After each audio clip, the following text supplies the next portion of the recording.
Nerdrotic.com.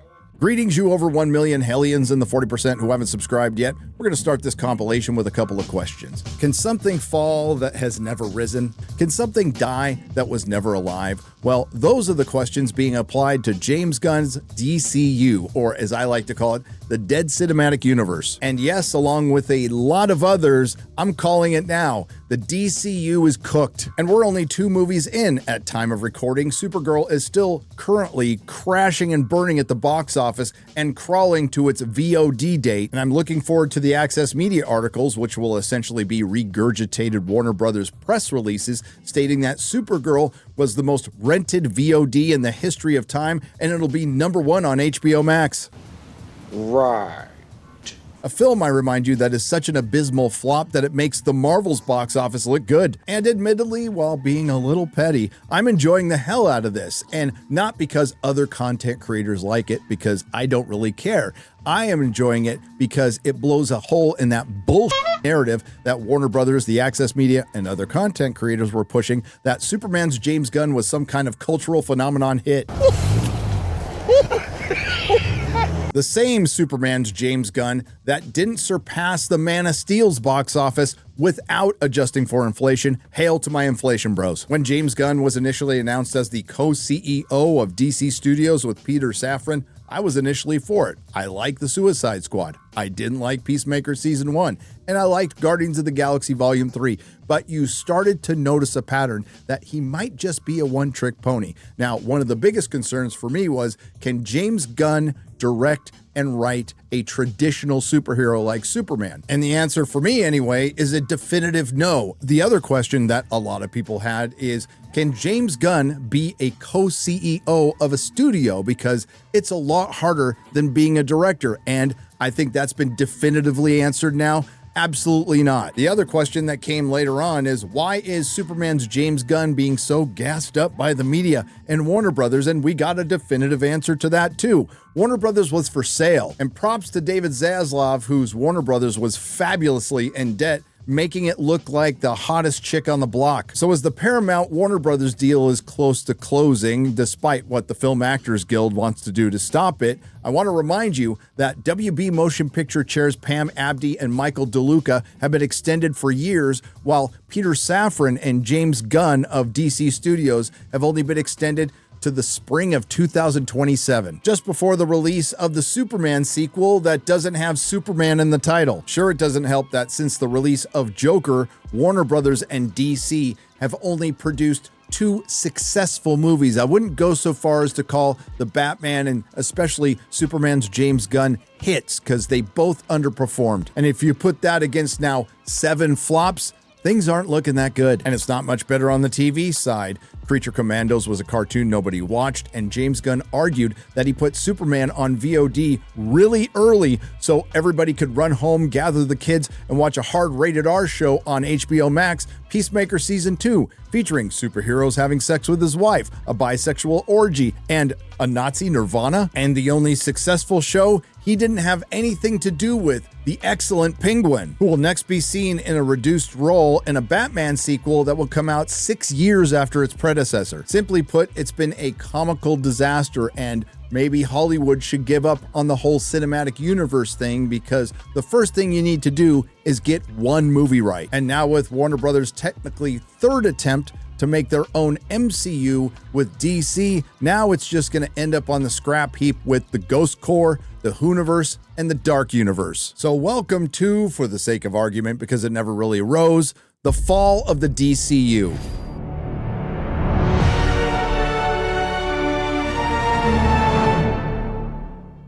After canceling Batwoman 3 seasons too late and firing all the management who fueled the DCEU failures, after canceling Batgirl, a film that was almost complete that had test scores higher than Black Adam and Aquaman 2, and selling the CW after admitting it never turned a profit, after backing the one-man crime machine that is Ezra Miller, who is a burglar, an abuser, an alleged groomer, and possibly kidnapper, and to top it all off, just a month after they totally didn't fire Henry Cavill. We fixed the glitch. So he won't be receiving a paycheck anymore, so it'll just work itself out naturally. As promised, James Gunn has announced his DCU slate, the early part anyway, and quite frankly, I found it underwhelming. There is some good, there is some bad, and there is some ugly, and we will go over it all. But before I even get started, this disclaimer one more time. Hollywood does not deserve the benefit of the doubt. Warner Brothers most definitely does not deserve the benefit of the doubt, and James Gunn doesn't deserve the benefit of the doubt. And as the very real concerns of superhero fatigue set in, mostly thanks to Marvel, who James Gunn takes a couple of shots at, the very legitimate question needs to be asked. Is this too little too late? Or maybe a better question, is this too much too soon? Now we have a video with the announcements and a lengthy article where he expands on things like Henry Cavill takes some shots at his own company and again takes some passive-aggressive shots at Marvel. So let's get to it. DC slate unveiled, new Batman, Supergirl movies, a Green Lantern TV show, and more from James Gunn, Peter Safran. And one glaring omission in this headline, the most important character in this entire scenario, Superman. Not to worry though, James Gunn does address that, and that is one of the positive things surrounded by quite a few red flags. The DC studio bosses shared 10 projects, talked the exit of Henry Cavill, and addressed the potential future of Ezra Miller as the Flash, multiple Ezra Millers as multiple Flashes. They introduce a slate of big heroes and lesser-known characters. The stakes are massive for us and for Warner Brothers Discovery, says Safran. And quite frankly, I think you're already making it more complicated than it needs to be because you're starting out confusing people, especially when the first thing you really did was fire Henry Cavill. Now they say they didn't, so we'll just use this clip one more time. We fixed the glitch. Now, after ambitiously promising fans that they would have something to show them by February 1st, Gunn and Safran have unveiled the first part of their slate. It's a combination of big, well-known heroes along with lesser-known characters who may just become big or not, like the once obscure heroes of Gunn's Guardians of the Galaxy, which is a completely different scenario, but we'll get into that later. The duo shared their plans Monday with reporters in a petite and tidy screening room on the Warner Brothers lot in Burbank. So as many of you know, DC has been disconnected in film and television for a long time. That is an understatement. Just how many peripheral Batman shows have there been? Just off the top of my head, Gotham, Pennyworth, Batwoman, Gotham Knights. And it's one of, our jobs, mine and Peter's, is to come in and make sure the DCU is connected in film, television, gaming, and animation. That the characters are consistent, played by the same actors, and it works within one story. That sounds good and really ambitious, particularly with animation and video games, two mediums not known for their punctuality. And if something is outside of that, like Matt Reeves' Batman or Todd Phillips' Joker or Teen Titans Go, that it is clearly labeled as DC Elseworlds. This is a no-brainer that should have been done a long time ago, and one of the multiple advantages Warner Brothers and DC has over Marvel that they never took advantage of. But here's the problem. This is essentially the third reboot or retooling in 10 years. I think the non-comic book fan general audiences would have gotten used to the Elseworlds banner a while ago, but now it might be too confusing. Time will tell. So here's the part of the video where James Gunn has to talk up his lame duck movies. First, we have Shazam! Fury of the Gods. Shazam has always been off kind of in his own part of the DCU, so he connects very well. Speaking of Zachary Levi, he recently got himself in trouble with all the Pfizer simps on Twitter. By the way, Pfizer is evil. I completely agree with them. But James Gunn did address this. Actors and filmmakers that I work for are going to say things that I agree with and things I don't agree with, like a normal human being. And Gunn, who in 2018 was temporarily fired by Disney as a director of Guardians of the Galaxy Volume 3 due to old offensive tweets, I can't be changing my plans all the time because an actor says something that I don't agree with. That moves directly into The Flash, a fantastic movie that I really love that resets the entire DC universe. Aside from Ezra Miller being the most protected actor in Hollywood for obvious reasons, I think we found another reason why they aren't going to can this movie. it is important for them to reboot and move past all these lame ducks that they're going to have to pretend to talk up for the next year. And the over $200 million price tag. Then to move into Blue Beetle, a fantastic film. Not really sure if this one's going to move the needle any more than Shazam will. And then into Aquaman 2. Starring someone who left at number 2 in Johnny Depp's bed. Also a film, once again, that tested lower than the canceled Batgirl. The one thing Hollywood is always worried about is optics. Well, how about this? As it stands right now, whether it gets changed later or not, Ezra Miller and Amber Heard are part of the DCU and Henry Cavill isn't. Which leads directly into our next few projects, which I'm going to tell you about now. So, Peter and I, along with a group of very talented writers, have started to map out an 8 to 10 year plan of what DC Studios will be in film, television, and game. Again, I would just focus on one good Superman film, but you can't unmake the soup at this point.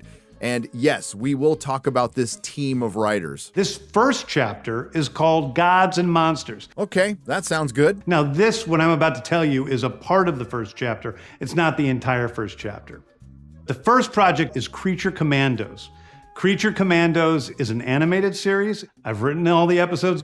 Something we're going to do that's a little bit different at DC is we're going to have characters move into animation, out of animation, usually having the same actor play their voice as who plays them in live action. I like the consistency. Good luck getting an actor to commit to that kind of time to stay with something that might get delayed a lot, like an animated series and a video game. But I think you will notice that the first thing he announces is an obscure team that's ultimately going to be very Suicide Squad, which I am fine with. I'll probably end up liking Creature Commandos. I see Rick Flag Sr. there, G.I. Robot, and hey, Dr. Phosphorus. Last time we saw him, he had his head in between Joker's legs delivering his baby. The next project up is Waller. This is a story of Amanda Waller, played by Viola Davis. I'm sensing a theme here. Viola Davis is going to team up with members of Team Peacemaker. So let me get this straight. The second thing you announce in your big DCU Chapter 1 slate, Gods and Monsters, is Waller,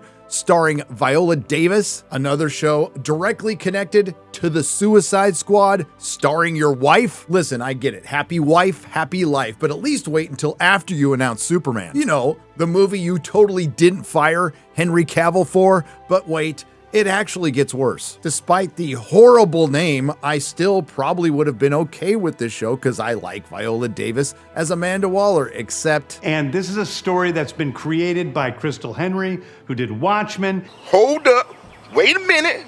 Something ain't right. Along with the showrunner of Doom Patrol, which did have a couple of good seasons, they decide to hire Crystal Henry, who wrote Watchmen, one of the worst shows I've ever seen. Race-baiting garbage. A show so popular, it was given a second season and then canceled. Okay, next up is the big one, the true beginning of the DCU. This is called Superman Legacy. This is being written by me. Superman Legacy, that's a strange name. Let's go to the definition of legacy. The long-lasting impact of particular events, actions, etc. that took place in the past or of a person's life in past tense. That's mildly concerning considering what James Gunn says later. Again, we'll get to that, but as it stands right now, this sounds great. This is what you should be starting with. This should be your sole focus, and I'm looking forward to seeing the person you cast, the poor guy who has to replace Henry Cavill. Well, hang on. I suppose I shouldn't assume it's a guy. Gunn does clarify the situation with Cavill a bit. James Gunn blasts past DC leadership in candid comments. Gunn says DC's strategy was previously fucked up and that Superman's Henry Cavill was dicked around. During his slate presentation this week, Gunn tried to clarify the actor's exit, saying Cavill was never fired since he didn't have an official deal. We fixed the glitch. Gunn went on further and assigned blame elsewhere. I like Henry. I think he's a great guy, he said. I think he's getting dicked around by a lot of people. I would agree there, including the former regime at this company. But this Superman is not Henry for a number of reasons. Gunn's Superman is a younger version said to be around 25. And as much as I don't like the decision, still, I would understand it if this was an across-the-board reboot, which it isn't. Once again, let's briefly recap as it stands right now. Currently in the DCU, we have Jason Momoa, Ezra Miller, Amber Heard, Viola Davis, James Gunn's wife, but no Henry Cavill. That being said, I really liked what Peter Safran had to say about Superman. It's not an origin story. It's a focus on Superman balancing his Kryptonian heritage with his human upbringing. He is the embodiment of truth, justice, and the American way. He did not say that. Wow. He is kindness in a world that thinks kindness is old-fashioned. Outstanding. Sounds great. Now let's see that casting. Okay, the next thing is a big premiere HBO television series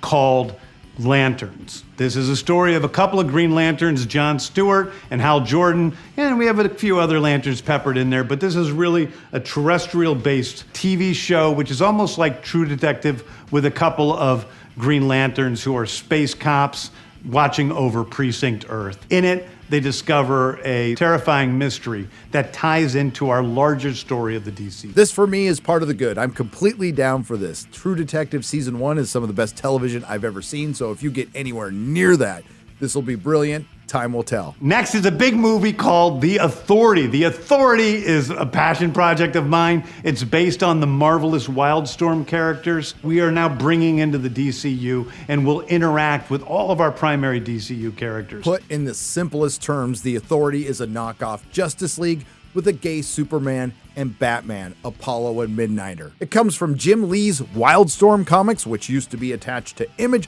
which DC bought. The timing of this makes no sense introducing this in Chapter 1. It would be better served on its own in an HBO Max series or introduced much later. Once again, you're introducing a knockoff Superman, Batman, and others in a knockoff Justice League before you establish the Justice League. Hell, before you establish or reestablish or reestablish the trinity of Superman, Batman, and Wonder Woman. But if you need to use a team from Wildstorm, Planetary is much better. The Authority are a group of superheroes who think the world is broken and they want to fix it by any means necessary. I think it's a very different look at superheroes.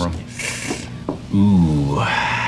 Well, I'm going to disagree with you there. It was different a couple of decades ago, but now it's just more deconstruction. We're doing a television series called Paradise Lost. Paradise Lost is the story of Paradise Island, usually known as Themyscira, which is the birthplace of Wonder Woman. It's almost like Game of Thrones with Westeros, but with all of the inhabitants of Paradise Island. In other words, an all-female Game of Thrones, just what the world needs. God. But with all of the inhabitants of Paradise Island. I did notice he didn't say women there, and we all know why. It is ma'am. The introduction of the DCU's Batman is The Brave and the Bold. The Brave and the Bold is the story of Batman and his actual son, Damian Wayne. This is based on Grant Morrison's great comic book run. Damian Wayne is my favorite Robin. Of course he is. He's a little assassin who Batman tries to get in line, and so this is the story of the two of them and the beginning of sort of the Bat family. First, the good news. We could possibly, finally, be getting an established Batman, Bat family, and rogues gallery of villains. Out of all the Batman stories I've read, I wouldn't have picked this Grant Morrison one first, but it's still good. The bad news, this opens the door for modernity, particularly in the case of Tim Drake and others. This also makes the Henry Cavill firing make even less sense. You're going to have an older Batman with a younger Superman when they're supposed to be contemporaries. One of my favorite comic book series from last year was Tom King's run on Supergirl, Woman of Tomorrow. Kind of a red flag. And so we're going to turn that into a big science fiction epic film.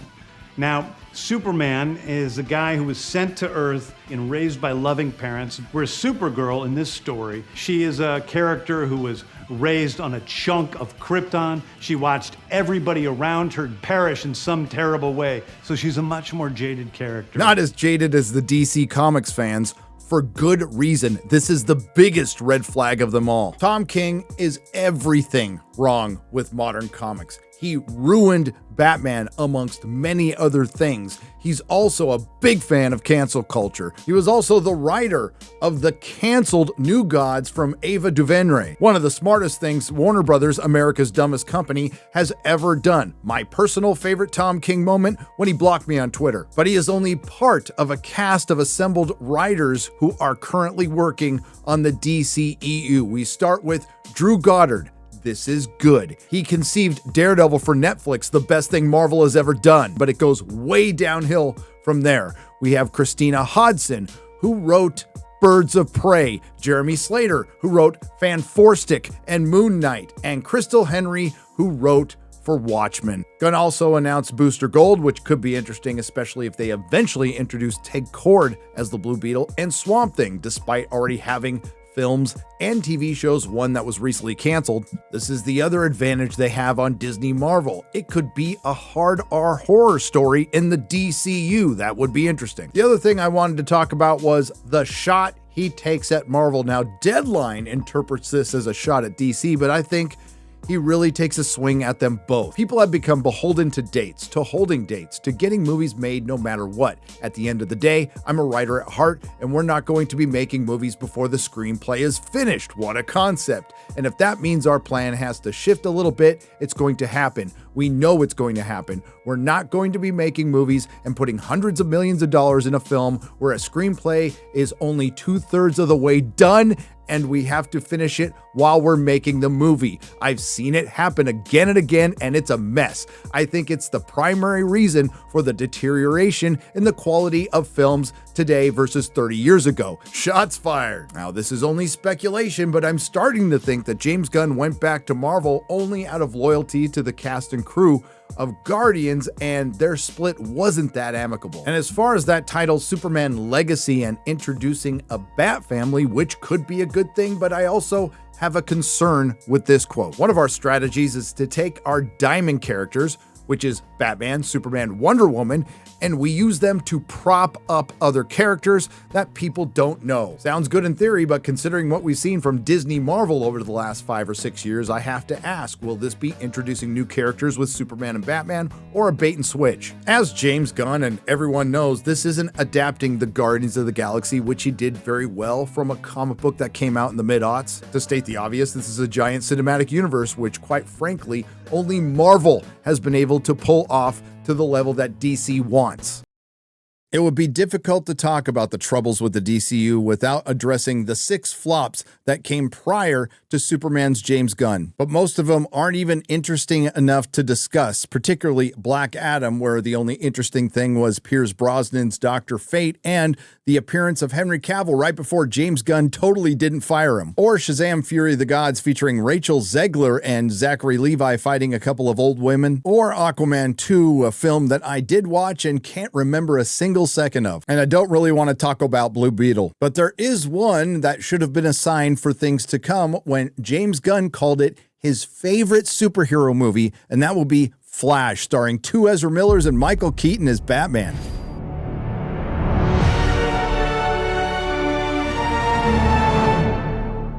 Let's talk about The Flash. I don't think I'm going out on a limb by saying that this film has been a bit of a problem, and I'm not even talking about Ezra Miller yet. The DCEU iteration of The Flash was announced almost 10 years ago, and a lot has happened since then, including with The Flash going through almost as many directors as Kathleen Kennedy. Speaking of her, they hired Phil Lord and Chris Miller to direct The Flash and lost Chris Miller and Phil Lord, who went on to get fired from Solo and then make Miles Morales movies. After that, they hired Seth Grahame-Smith, and then they lost Seth Grahame-Smith. Following that, they hired Rick Famuyiwa, and then they lost Rick Famuyiwa. Not to worry, the brain trust at the WB at that time, which was America's Dumbest Company, was just getting started. Then they hired Joby Harold to do a page 1 rewrite. Then it was time for Warner Brothers to get serious about a director for The Flash, because most studios go through 4 directors before they settle on a 5th. They asked Robert Zemeckis, who conveniently came down with a scheduling conflict. Not to worry, they have Ben Affleck in-house. He's not going to say no, but he did. After that, they were rejected by the likes of Sam Raimi, Matthew Vaughn, Mark Webb, and Jordan Peele. Warner Brothers finally got some good news because they hired John Francis Daley and Jonathan Goldstein. Then they lost John Francis Daley and Jonathan Goldstein. It was time to go back to the drawing board, and this time Ezra Miller was going to take the reins and write a script with Grant Morrison, which Warner Brothers turned down. Warner Brothers finally settled on It director Andy Muschietti. What's up, Quarter Black? Yo, it's Andy Muschietti. Oh, it's Andy Muschietti. Yeah. Not Muschietti. Nope. Gotcha. Sorry, Andy Muschietti. which, to be fair, on the surface sounds like a good decision until he brought on Christina Hodson, the writer of the disaster Birds of Prey. And the problems don't end there. I'd be remiss not to mention the hiring of James Gunn, the reboot of the DCEU into the DCU, and the firing of Henry Cavill, followed by the flop Black Adam and the flop Shazam. And they still have a year left of lame duck films, including The Flash, Blue Beetle, and Aquaman 2 with Amber Turd. And if all this wasn't enough, this brings us to The Flash's star, who's playing himself twice, Ezra Miller. Learn it? Did you want to fight? Is that the deal? Whoa, bro. Fight? This is a message for the Beulahville chapter of the North Carolina Ku Klux Klan. Look, if y'all want to die, I suggest just killing yourselves with your own guns. Okay? Hawaii County Police Department arrested and charged Miller with disorderly conduct and harassment following an incident in a karaoke bar in Honolulu on Sunday night. A couple in Hilo have filed a temporary restraining order against Hollywood actor Ezra Miller after Miller allegedly barged into their bedroom. A guy in that bar declared himself as a Nazi. I have it on film, and he attacked me. I claim my Fourth Amendment rights to not be unlawful. Hey, you just touched my penis. Please don't do that. That they alleged Ezra was grooming their daughter, Takata Iron Eyes, and has been doing this since Takata was 12 years old. Another parent comes forward with allegations against the actor. According to the Daily Beast, a Massachusetts mother and her now 12-year-old child were granted a temporary harassment prevention order against the 19-year-old actor. Well, more trouble for actor Ezra Miller. Miller has been charged with felony burglary in Vermont. This is the latest in a string of recent incidents involving the embattled star of The Flash. Claims against embattled actor Ezra Miller continue to mount. In a new report by Rolling Stone, a Hawaii father says he is concerned for his 3 children who are staying with their mom on the actor's farm in Vermont. The father claims there are guns and marijuana easily accessible to them. I know what you're thinking, dear viewer. If any of us did all of that, we'd be in jail, but we don't have Ezra Miller's Hollywood privilege and his ability to describe half the producers in Tinseltown's junk. And that's why you haven't seen any press from Ezra Miller. And the only time he will be showing up is today at time of recording at the red carpet for The Flash, only to take photos. So after 10 years, 6 directors, multiple writers, and multiple release dates, The Flash has finally arrived. So how was it? I have no idea. I haven't seen it yet. But through the magic of editing, I have now seen The Flash. Was it the absolute triumph some critics made it out to be? No. Is it better than Black Adam, Shazam 2, all the Disney Marvel produced Phase 4, or the MCU and Antifa Man Commie Mania? Yeah. The best thing I could say about The Flash, despite a couple of huge obstacles that we'll get to, is at least this film tried to have fun. Unfortunately, it ended up being pretty generic and ultimately a hot mess. Is The Flash just a Batman movie? Because that's certainly what the marketing makes it look like. The answer is no, although the Batmen are the best thing in it. And I don't think it's going to help this film that it came out 2 weeks after Across the Spider-Verse, and it makes it just another multiverse movie, which quite frankly, I'm over. And if you hear anybody comparing this to Spider-Man No Way Home, just stop. It's nowhere near as good as that. The CGI is utter dog shit. It is some of the worst I have seen. It makes some of Marvel Phase 4s look good. Obviously, the CGI needed a lot more work, and it looks like Warner Brothers just came in and said, screw it, we're done. We're going to cut our losses, and hopefully we'll make some money back from what I am told is the most expensive movie ever made. Now, Flash's budget has been reported at $220 million. I have been told it's somewhere around 350. Again, in just the latest multiversal superhero film, and there are many more to come, Flash discovers he can travel back in time and change the events of his past. He goes back to save his mom. In doing so, he gets trapped in another reality with another version of himself and no metahumans, and the only person he can turn to is Michael Keaton's Batman, who he coaxes out of retirement to help rescue an imprisoned Kryptonian, who we are led to believe is Superman, but thanks to the trailers, we know it's Supergirl. And this is an alternate version of Kara Zor-El, who went to Ezra Miller's hairdresser. It is a bit unfortunate that the biggest problems with The Flash is The Flash, and not just one of them, 2 of them, both played by Ezra Miller. There is a current timeline Barry and a slightly younger Barry. One is supposed to be slightly less annoying, something they even mention in the film. Unfortunately, it doesn't make either of them any less annoying. Despite all of the past law breaking that Ezra Miller faced zero consequences for, even if none of that would have happened and he was a model citizen, he is horribly miscast as Barry Allen. Keep in mind, this is the first solo Flash movie, and while we do get his origin in a very different way, it shouldn't be very loosely, and I mean really loosely, adapting Flashpoint. At the very least, it should be the 3rd movie of a Flash trilogy. It's something you build up to, kind of like forming the Justice League. The first Flash movie should be about the Flash and his supporting characters, showing his origin, and maybe fighting Professor Zoom / Reverse Flash. There is a lot of family drama, and it's okay. Like I said, it's pretty generic and forgettable. But the reason you're at this review is probably the same reason you're gonna go see The Flash in the first place. What about the Batman? Ben Affleck puts in an admirable appearance just in the beginning of the film with one really good Ben Affleck Batman action scene, and then he's gone. And about 40 minutes to an hour into the film, we get what we all came to see this movie for: Michael Keaton's Batman. And his stuff, for the most part, was pretty good. It was great to see the old Batmobile, the Batcave, the proper bat symbol. Wayne Manor pretty much looked the same. The Batplane looked great. Batman was flying around and kicking ass, something that Tim Burton couldn't do over 30 years ago. And I know you can sense this coming, but Michael Keaton's Batman is very much a supporting character, and him suited up as Batman isn't in it that long, maybe 15 minutes, maybe 20. And while Michael Keaton mostly does a good job, there are moments where it looks like he's just collecting a paycheck, including repeating the lines from Batman 89. You are? Yeah. I'm Batman. You want to get nuts?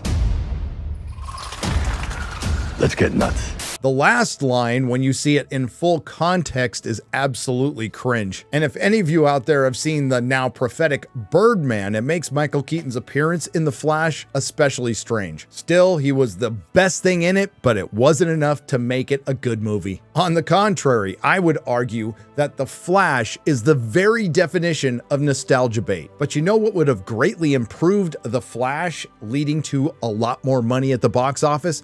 Making it a Batman movie. This brings us to Sasha Calle's Supergirl, who had the potential to be the most cringe thing in this movie, and you know what? She wasn't. They didn't make her an insufferable girl boss. They actually made her a very minor character that was fine, and they showed reverence to Superman, and I would even argue her storyline reinforces Man of Steel, whether you like that movie or not. We did get to see Zod and Fiora, and they were completely disappointing and barely in the movie. Now, Zod's part in this is formidable. He's just not in it very long, and what completely distracted me was the floating head in what was clearly an animated body. And it doesn't sound like Michael Shannon had a very good time making The Flash. From The Hollywood Reporter on Twitter, Michael Shannon says returning to the role of Zod wasn't quote-unquote satisfying. Then he goes on to praise the criminal Ezra Miller.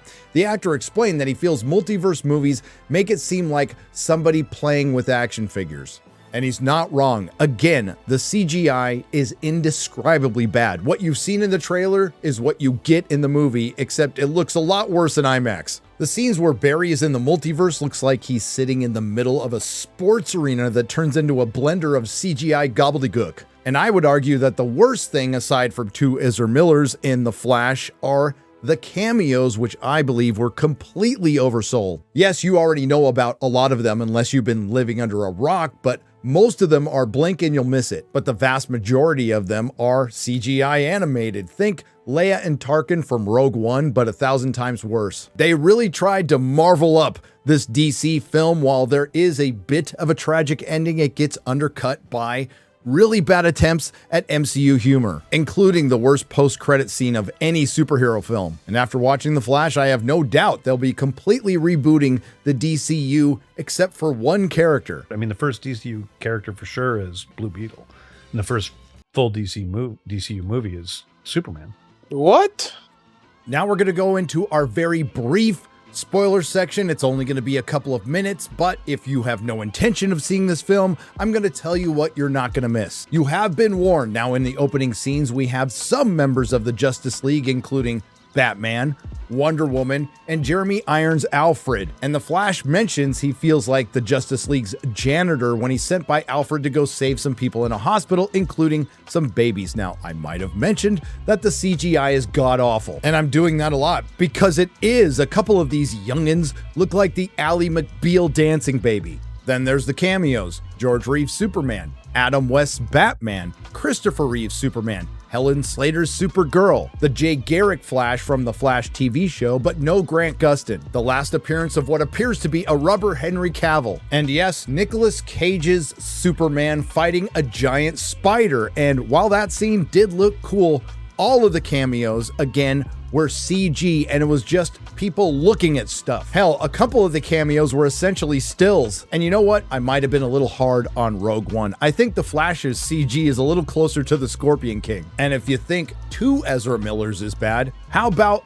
3? That's right, there's another quote-unquote villain that's supposed to make us think of the Black Flash, played by Ezra Miller. The part of the movie that reinforces the Man of Steel is they cannot defeat Zod. They actually lose. Sasha Calle's Supergirl dies, and so does Michael Keaton's Batman. And ultimately, Barry realizes that there's just some things you can't change, including saving your mom. We also never find out within the DCEU who killed her. And then, after what would have been a pretty good tragic ending, they play it for laughs. They roll out George Clooney, and then there's that post-credit scene with Aquaman, which is terrible. By all accounts, The Flash was reshot multiple times, and it showed. But to be fair, the crowd I was with for a fan screening seemed to receive it positively. But to me, this thing was massively overhyped. I think you're going to hear a lot of people saying you need to turn off your brain for this one of Mahler's favorite sayings. The good news is I think there's little chance we'll see Ezra Miller playing The Flash again. The bad news is Ben Affleck was wasted again, along with Michael Keaton. And even though Sasha Calle's Supergirl wasn't bad, I still would have rather seen Superman. Was it woke? No. Was it filled with intersectional feminism? Not really. Not anything that would derail the film. The Flash did that all on its own. As Razorfist says, we are in the Fat Elvis stage of superhero films. The big difference here is Fat Elvis could still perform.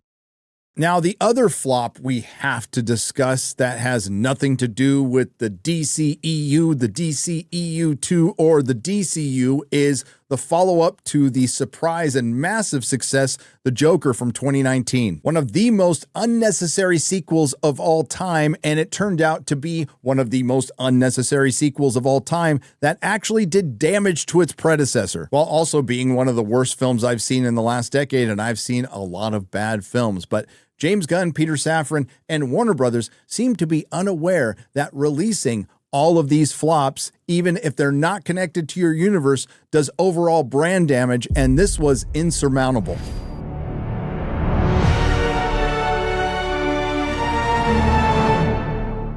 Five years ago, in the before times, prior to the horrid government response to COVID, prior to the Summer of Love, prior to the Hollywood strikes and shutdown, a little film dropped called Joker. A movie absolutely nobody asked for, which is essentially a solo origin story of a Batman villain who's never had one or needed one. And if you recall, prior to the film's release, it was quite controversial. And this had everything to do with the corporate access media who was trying to will something into existence by gaslighting the world and pushing the narrative that this film would somehow lead to incel violence. Security concerns surrounding the new Joker movie, the FBI, the LAPD, among those taking action. Concerned that the new Joker movie could be used as an excuse for a mass authorities are taking every precaution to keep moviegoers safe. In New York, police were on high alert at a special screening at the Lincoln Center on Wednesday night. There was also heightened security here in LA. When in truth, at the time, the only violence that was happening in movie theaters was for Frozen 2. Interestingly enough, that's the same corporate media just a few months later that was saying all the actual violence was mostly peaceful. But thanks to the controversy, it propelled a pretty damn good movie that we didn't know we needed, Joker, into the stratosphere, earning over $1 billion at the box office despite having some things going against it, including it being a rated R film, it wasn't released in China, and the top corporate critics, particularly on Rotten Tomatoes, giving it a 49%. Quick reminder, these are the corporate clowns who are constantly pushing the narrative that the audience lacks media literacy these days when they clearly showed their misperceived political bias. And Joker went on to win Academy Awards, including a well-deserved Best Actor award for Joaquin Phoenix. And on top of that, DC, along with Warner Brothers, that was still reeling from the Snyder-ocalypse, finally got a win. They captured lightning in a bottle. It's a shame Warner Brothers is America's dumbest company and didn't make that much money off it. No one can argue that a lot of people like the Joker, including yours truly, as a one-off, as an Elseworlds. It was a slow burn that led to an open ending that was meant to be debated till the end of time. Until now. Because Joker Folie à Deux, which I'm going to call Joker 2 for the rest of this video, answers a lot of those questions definitively. And now that I've seen it, it answers another big question. Did Joker need a sequel? No. Which sucks because I know, along with a lot of other people, I was looking forward to this one. And it's not to say it isn't well made. It's well shot, well directed, well acted. The score is good. Mind you, I said the score and not the musical bits because yes, it's a musical of sorts, and that's the worst part in it. I won't go as far as to say Joker 2 would have been good without the musical scenes, but it would have been better. It essentially turns into a musical court drama. Now, the first half of the film, we follow Arthur Fleck as he does his time in Arkham after being charged with 5 of the 6 murders he committed in the first film. And after a promising opening animated sequence set to the song Me and My Shadow, just like its predecessor, it looked like we were headed towards a slow burn that ended up fizzling out. And don't worry, there won't be any spoilers. Joaquin Phoenix does a fantastic job with what he is given while playing Arthur Fleck, who, for the vast majority of this film, is incarcerated, while trying to strategize his defense with his lawyer, played by Catherine Keener, who is really trying to push with Arthur and the prosecution that the Joker is a separate personality within Arthur Fleck. While in Arkham, he meets Lee Quinzel, who at one point is called Harley, played by Lady Gaga. Now, there were some rumors that Joker 2 would be from Harley Quinn's perspective, but that is not the case. This is an Arthur Fleck film. That being said, Lady Gaga did a good job playing Harley Quinn as she was meant to be portrayed, a fangirl who is obsessed with the Joker. And the rest of the cast isn't too shabby either. Brendan Gleeson as a slightly rapey Arkham guard, Harvey Dent's in it, and there's a great scene with little Gary from the first film. So if all this was good, what went wrong? Well, everything else. I like Todd Phillips as a director, and I understand what he was trying to do, and I even respect trying to do something a little different. But everything he did to build up Arthur Fleck into the Joker is completely undone. While the presence of the Joker is still there, we're right back to pathetic Arthur Fleck. The unreliable narrator is still in Joker 2. Sometimes it's obvious, sometimes it's subtle, but most of the time I just didn't care because it wasn't as good as it was with Sophie in the first film. For example, with Lady Gaga's Lee Quinzel, there are times where she is acknowledged by characters in the film, and there are other times where it's questionable, and it's up to you to figure that out if you want to see it. Because those interesting moments are far and few between. Again, while the Access Media said the Joker would lead to incel violence, I can definitively say Joker 2 will lead to narcolepsy. That will occasionally and abruptly be interrupted with musical scenes that at their very worst are frustrating and at their very best are mid. The ones that aren't in Arthur's head are performed in a muted way, kind of like this. I'm here with my dad, so I'm here now. I found you, Daddy. Guess what? I love you, I love you, I love you! Wow, that was weird. You know, I just realized that that could be the scene between Arthur and Thomas Wayne from The Joker. Anyway, the musical bits that are in Arthur's head are better, but the only memorable thing about them is the sets. And now that I come to think of it, the best word to properly describe Joker 2 is frustrating. And it's not just because every time this film feels like it's starting to go somewhere, they break into song and stop it dead in its tracks, when they could have used that time to do more with Lady Gaga's Harley Quinn. And this is kind of a surprise because I would argue she's underused in this. No, the single most frustrating thing is the complete deconstruction of Arthur Fleck.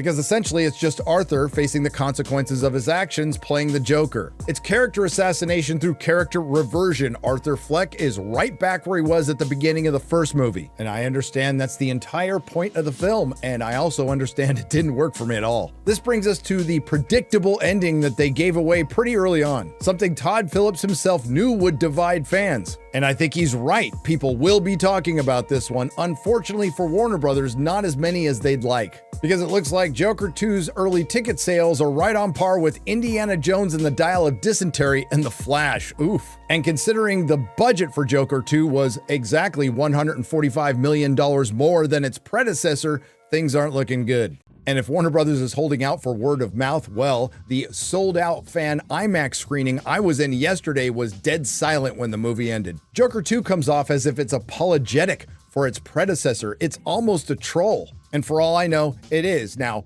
if it's Todd Phillips trolling Warner Brothers, respect. I can see him telling Warner Brothers, I don't want to do a sequel unless you give me a $200 million budget and I'm going to make it a musical. You're giving me the money? Of course the Access Media is spinning it's a troll of the audience. Well, if that's the case, bold move, Warner Brothers, trolling the people who supported the Joker while the Access Media was attacking you. Ultimately, it's just a bad movie, and I think it's probably because Todd Phillips had never planned to make it, but was given so much money he couldn't say no. But keep in mind, if you decide to watch it, there's a very good chance that it will completely ruin the original for you. Just chalk this up as another lesson Hollywood won't learn. No, we don't need a sequel or a prequel to everything. We do not need an origin to every hero or villain. We do not need to know the time and place Martha and Thomas Wayne conceived Bruce. Unfortunately, the Joker 2 made the Joker into the story we were concerned about in the first place. A nihilistic, pointless, and meaningless peripheral Batman story set in the world of Batman without Batman.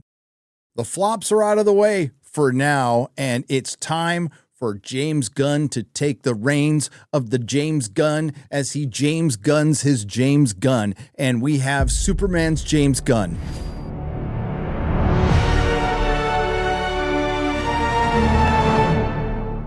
I think it's needless to say, but I'll say it anyway, that Superman is an important film, not just for DC, but for Hollywood. I don't think it's going out on a limb by saying that Warner Brothers has had a little bit of trouble grappling with the character of Superman in cinema in the recent past. It's not only the third reboot of this character in the last 20 years, this will be technically the third reboot of the DC universe in just over a decade. There was, of course, the ill-fated Snyderverse, and Zack still has a lot of his fans, but once Snyder was shown the door, they followed that up by bringing in Joss Whedon to create some kind of hodgepodge mutant zombie Snyderverse/MCU, largely run by incompetent executives who don't work for Warner Brothers anymore. Oh, and there's some honorable mentions like WB releasing the Snyder Cut on HBO Max, which was better than the version we saw in theaters, but it led to some unintended consequences like spreading false hope that Zack Snyder would return. There's the standalone Batman, which is now turned into its own universe due to the success of the brilliant Penguin show. How will it stay that way?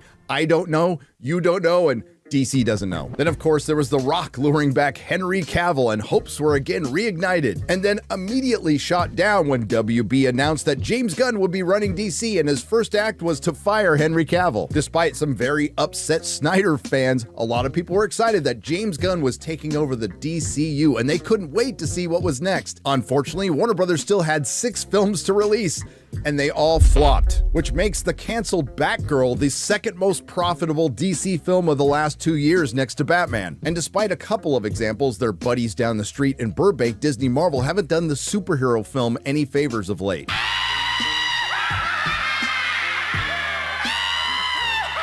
Oh, shut up, silly woman. So as many in the media, and to be fair, a lot of fans, start talking about the dreaded superhero fatigue, which, if that were true, would more likely be a symptom of overall Hollywood fatigue. Can Superman save the superhero film? Or more importantly, can Superman save Hollywood? And now that I've seen the trailer, I'm at a very definitive I don't know. Is it fair that the fans might have had some unrealistically high expectations for this trailer?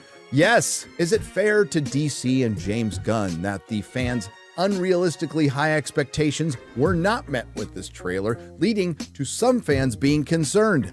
Yes, with the full understanding that this is a teaser trailer and in no way tells you how good the movie will actually be, we can only go off of what we're given, and we're going to do what fans do, give our opinion whether people like it or not.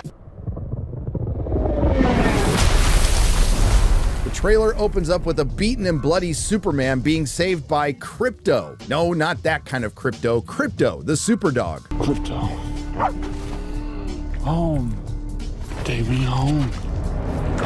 Now, some people might find Crypto a bit cheesy, but I think it's very Superman, aside from the fact that James Gunn based Crypto on his own dog and we have more unnecessary breed swapping in Hollywood. I like the scene, and hey, Crypto's still white. To state the obvious, first impressions are everything with a trailer like this, and a lot of the first initial reactions I saw were, it's a bit busy, and they're not wrong. Now, while Crypto is saving Superman, they intercut some scenes from Metropolis, including Clark Kent with that muffin head Edgar haircut that makes him look like Hassan Piker. That's gonna date your film. I'm Hassan Piker, and this is Bro Tip. A real job doesn't suck the soul out of you in the same way that 9 hours of streaming absolutely will.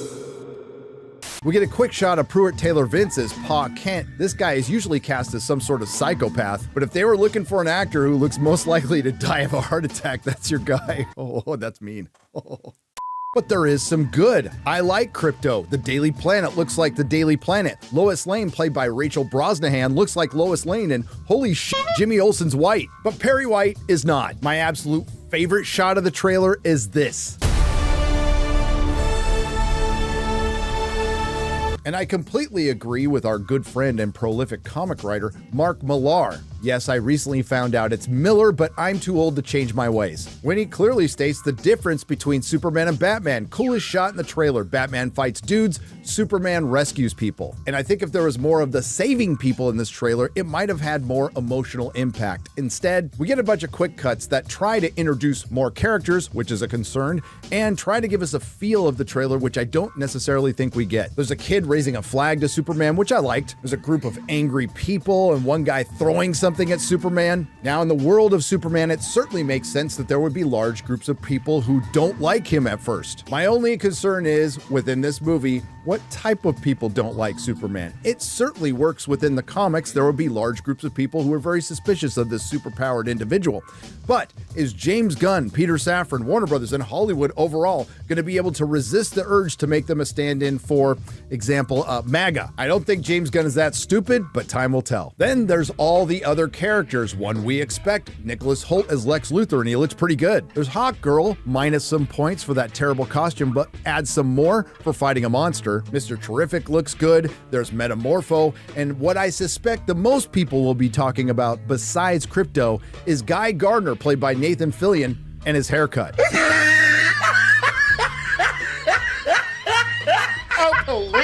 To be fair, it's pretty close to the one in the comics. They just decided to dial it up to 11. We see Luthor Corp before it becomes Lex Corp. We get to see the Fortress of Solitude. At least I think so, because it looks awfully familiar to the Christopher Reeve Fortress of Solitude. I thought the trailer overall was all right. It didn't hurt itself, but it also didn't dispel any of my concerns. One of them being too many characters taking away from what should be just a good solo Superman film. And that goes along with the counting your chickens before they're hatched, announcing an entire universe when you should just be focusing on a solo Superman film and making it really good. My biggest concern remains putting the Authority in the DC universe where they don't belong. But there was a lot I liked, including David Corenswet, who looks like Superman, and I like most of the costume except for that stupid collar. And there's romance. Heteronormative romance between a man and a woman in a Hollywood-produced superhero film. We don't see that often, and I like a lot of what I'm hearing about this movie from the people actually creating it. I like that the poster says, "Look up." I love that they're talking about a hopeful and optimistic Superman, including producer Peter Safran saying this: Superman represents truth, justice, and the American way, which is a far cry from what we've gotten in the comics and recently in film, because it seems like Hollywood and most people writing these days have a hard time figuring out Superman because he's good, and most people in Hollywood wouldn't know what that is. And in the past, both comic publisher and movie producer has seemed apologetic about Superman. Now, James Gunn has said that this movie is going to be a self-contained story that doesn't lead or spread off anywhere else, which is good. We'll see if he sticks to that. He also said he's going to embrace all of the Superman mythology, which is great unless he embraces some of the mythology from the last few years in the comics, which would be very bad. James Gunn also said this: "We do have a battered Superman in the beginning," he said, referring to the opening of the teaser, and he implied the opening of the film itself, with Superman careening into the ice.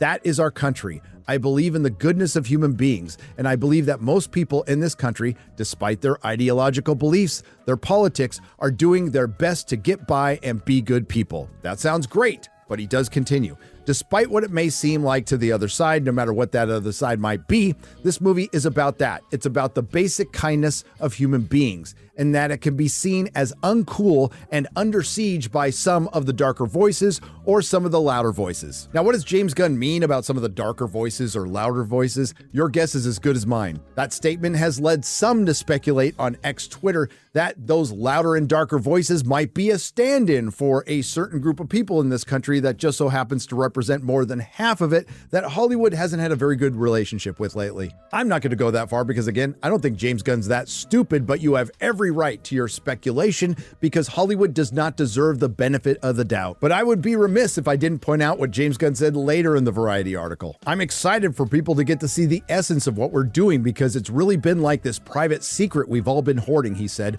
"We felt really good about it, like from a moral place. Even from the beginning, we felt like we were doing something good, both in terms of quality and in terms of actually something that's not a fascistic power fantasy." Something Variety points out that he instantly regrets saying. "I'm not saying that about other superhero movies in general," he added, as if anticipating the displeasure that sentiment might spark in the hardcore fans of Zack Snyder's DC films, which has been criticized for indulging in, well, fascistic power fantasies. Superman is an immigrant, and if you don't like that, then you're not American. MAGA today was getting a little upset that he called Superman an immigrant. I wanted to get your reaction. Somebody needs a hug. It's just a movie, guys. Who else is seeing this? Well, with the satellite link up, just about everybody. You said it's an immigrant story. It's a political movie. MAGA today is going nuts. What do you have to say to MAGA? I think this movie's for everybody. I don't have anything to say to anybody. Like, I'm not here to judge people, you know? You may continue. You know, I think this is a movie about kindness, and I think that's something everyone can relate to. Good for you, sir. That's the spirit. See, he doesn't really want to hurt anybody. I kind of relate to Lex the most, so I don't think of him as that evil. I just think he's doing his thing. He's such a naughty cat. I always tell him not to. Oh, hold on now. Let's not be too hard on Frisky, okay? I mean, of taking these characters and what's their central concept that kind of makes them them, and then let's change everything else besides that. James Gunn wants people to see Superman fighting for truth, justice, and, well, you know the rest of it.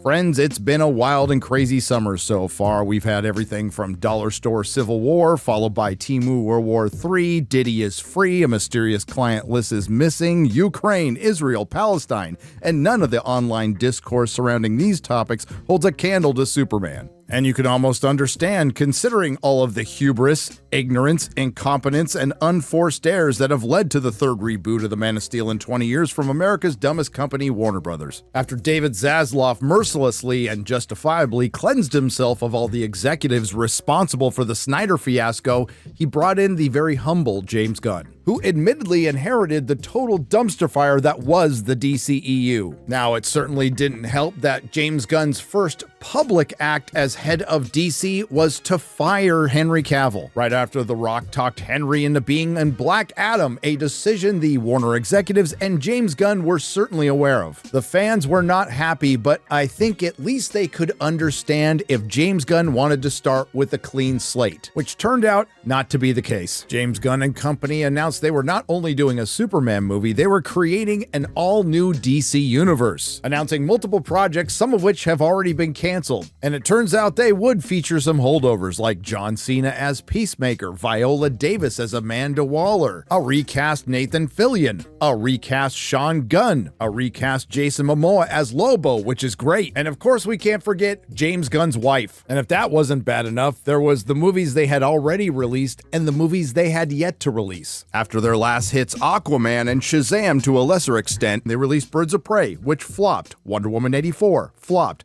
The Suicide Squad, directed by James Gunn, flopped. Black Adam flopped. Shazam 2 flopped. The Flash, James Gunn's favorite superhero movie, flopped. Blue Beetle flopped. Aquaman 2 flopped. Joker 2 flopped, and the only hit amongst all of them was The Batman, a movie that has nothing to do with James Gunn's DCU, but at least Matt Reeves just handed in the script a couple of days ago, and maybe it will be finished sometime before Robert Pattinson dies of old age. Now, I don't think I'm going out on a limb here by saying the DCU and Superman hasn't really gotten off to the strongest of starts, and it's had its problems. So despite what James Gunn says about James Gunn's DCU, Superman needs to not only be a hit, it needs to be a walk-off home run. And as far as the marketing for this film is concerned, which is really important on a scale from Rachel Zegler to 10, I'd give it a 6. If you take James Gunn out of the equation, I'd give it an 8. But at least as far as insufferable political Hollywood was concerned, they pretty much stayed out of it until now. Thanks to Variety's Mark Milken, the bane of the adult pretender and friend of YouTubers everywhere. James has said that Superman is an immigrant story,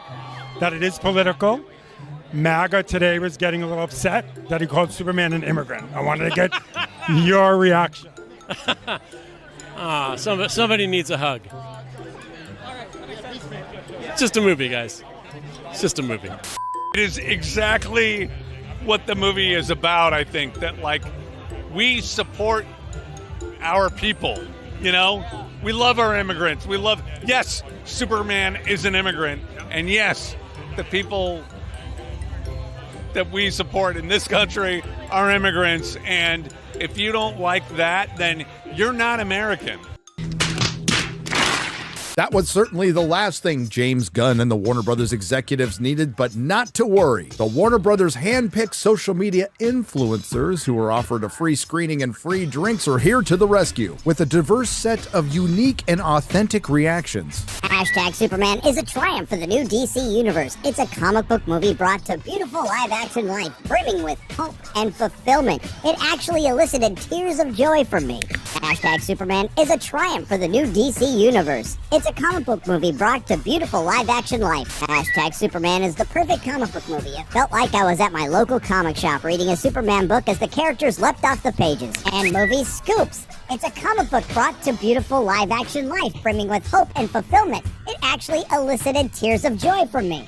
Hashtag Superman is fun, heartfelt, and feels like a comic book come to life. Hashtag Superman is a thoroughly entertaining reboot, yielding many sequences that feel like they were ripped straight from a Golden Age comic book. Hashtag Superman left me with a giant happy dumb grin. David Cornsweet embodies Superman in such a perfect way. This is an actual comic book movie come to life. Hashtag Superman is a triumph. David Cornsweet steals the show. Well, I would hope so. A cinematic triumph. James Gunn's Hashtag Superman is his magnum opus, rating 10 out of 10 from the completely objective Everything DCU. So after all of the hype and the genuine reactions from the handpicked Warner Brothers influencers, the polite discourse between the Snyder fans and the Gunn fans and the general James Gunness of it all, how was the movie? Well, it turns out James Gunn's Superman is Superman's James Gunn, and not in a good way, and I'm a fan of the guy's work. Concern's work, and a guy well known for successfully taking misfit characters from the comic books and bringing them to life, including a talking raccoon, do this with a traditional superhero? Can a guy known for ensemble pieces have a singular focus on that traditional superhero? Can a guy known for irreverent humor that led to the creation of the now trademark Marvel humor dial it down and make something fun yet earnest like Iron Man, Sam Raimi's Spider-Man, and yes, Donner's Superman? And after watching James Gunn's Superman, those concerns were justified. Because, and you can call me crazy for thinking this, I think a Superman movie should focus on Superman, which it didn't, and feature a man that is super, who wasn't. Now, don't get me wrong, David Cornsweet seems like a good guy, and I think he looks like Superman and at times acts like Superman and might embody the character once somebody gives him a good script. Doesn't that sound familiar? Am I right, Henry and Brandon? Superman. Many of the concerns with the clips and trailers released over the last couple of months, and by the way, if you've seen them all, you've seen the first half of the movie, were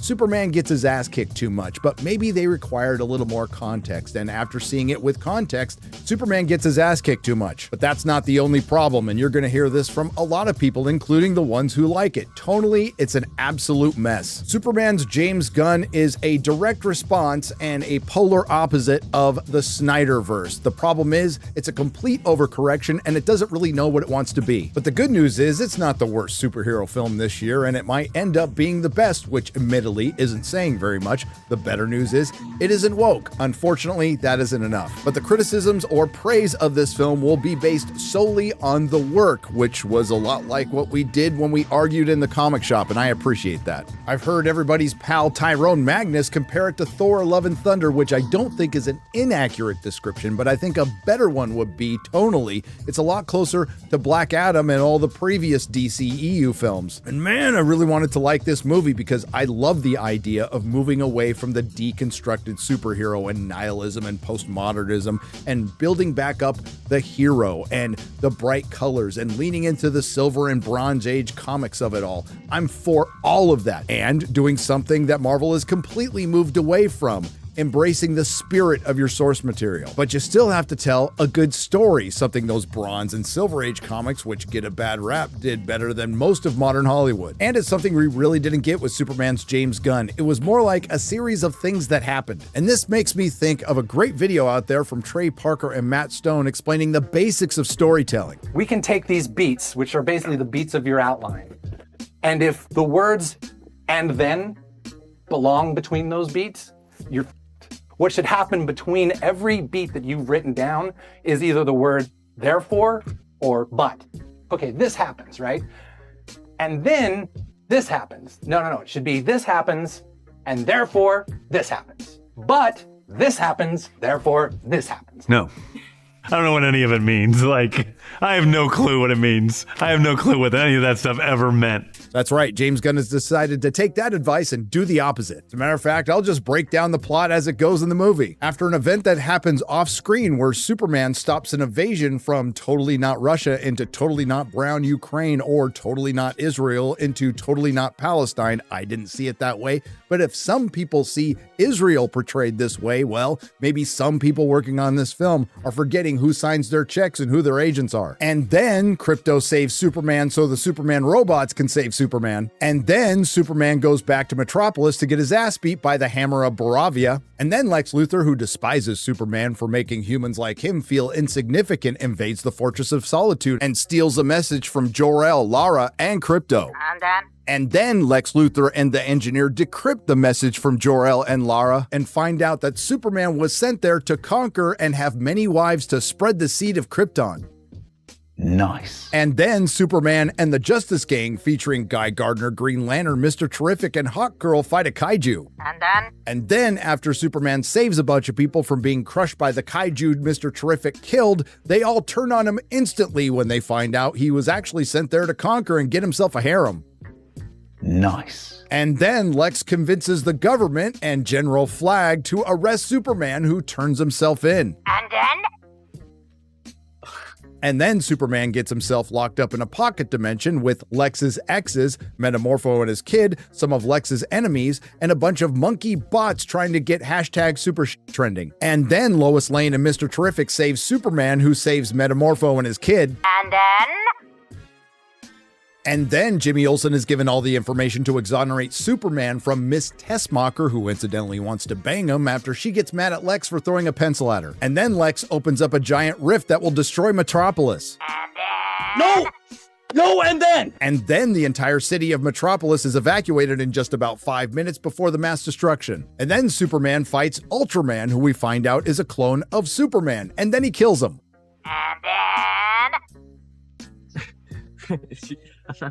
And then the invasion of Totally Not Palestine or Totally Not Ukraine is stopped by the Justice Gang. And then Lois Lane and Jimmy Olsen expose Lex Luthor as a traitor, and he cries. And then after taking some part in saving the day in his own movie and being reunited with Krypto, we find out that he belongs to Supergirl, who calls Superman a bitch.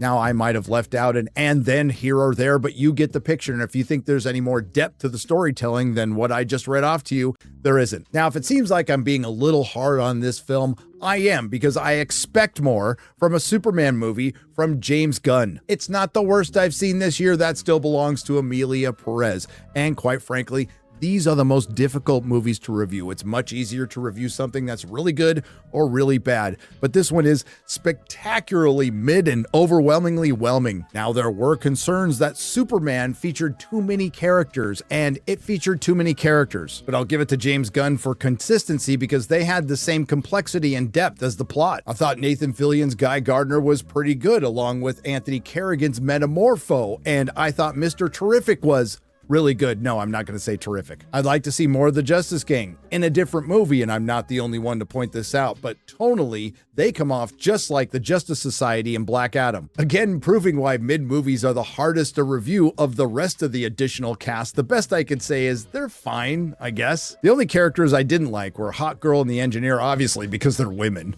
Remember, they're just jokes. We're all gonna die soon, and there's no sequel.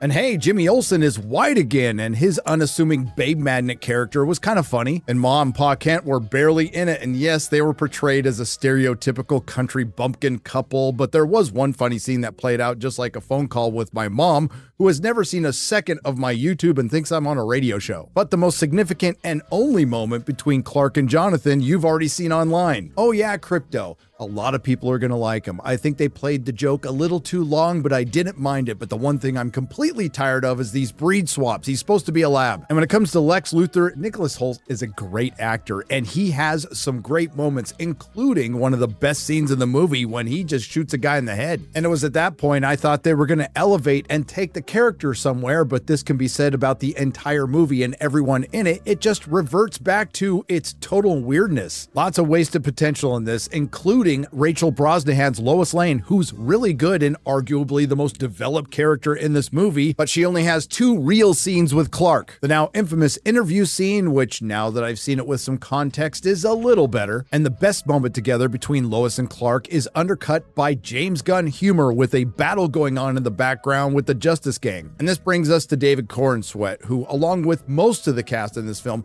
did their best with absolutely nothing. He looks like Superman, he sounds like Superman, and guess what? The costume that I criticized looks pretty good in the movie, although I still hate the new 52 collar. He and Rachel Brosnahan are the only 2 characters that are given a chance to be earnest at all, but every single time it's undercut by something. And that something is usually Marvel James Gunn humor. Before the film, I heard a lot of lip service about this being a hopeful Superman. Within the film, I heard a lot of lip service saying Superman is popular, but at no time do I feel like there's any reverence or respect for the character from anybody within the film or making it. Oh, they like him, but again, they don't respect him. I'd also like to remind you that Superman gets kicked in the balls by Ultraman, and they end the movie with Supergirl calling Superman a bitch. He gets his ass kicked the entire movie, and he's portrayed as frustrated and angry. The one positive note is at least he never gives up. But instead of Superman getting his moment of triumph, he just gets handed more moments of exasperation. And that's the biggest tragedy of all. While there is plenty of action in this and Superman is doing plenty of stuff, there's not a single moment that will define him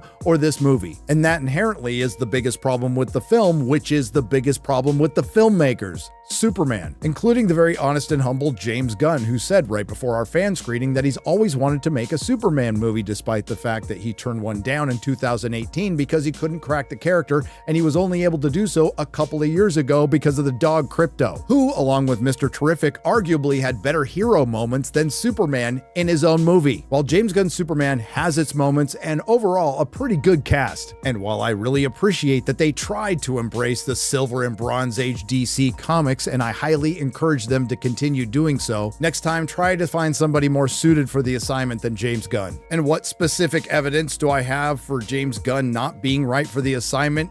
Look no further than Jor-El and Laura, played by Bradley Cooper and that girl from Westworld. Remember their last message to their son that Lex Luthor and the Engineer decrypted, stating that basically they sent Kal-El to conquer Earth? that everyone watching the film thought was faked and they would fix it by the end? Well, they didn't. And that message is, and I quote, "The people are simple and profoundly confused, weak of mind, spirit, and body, lord over the planet as the last son of Krypton. Dispatch of anyone unable or unwilling to serve you, Kal-El. Take as many wives as you can so your genes and Kryptonians' might and legacy will live on in this new frontier.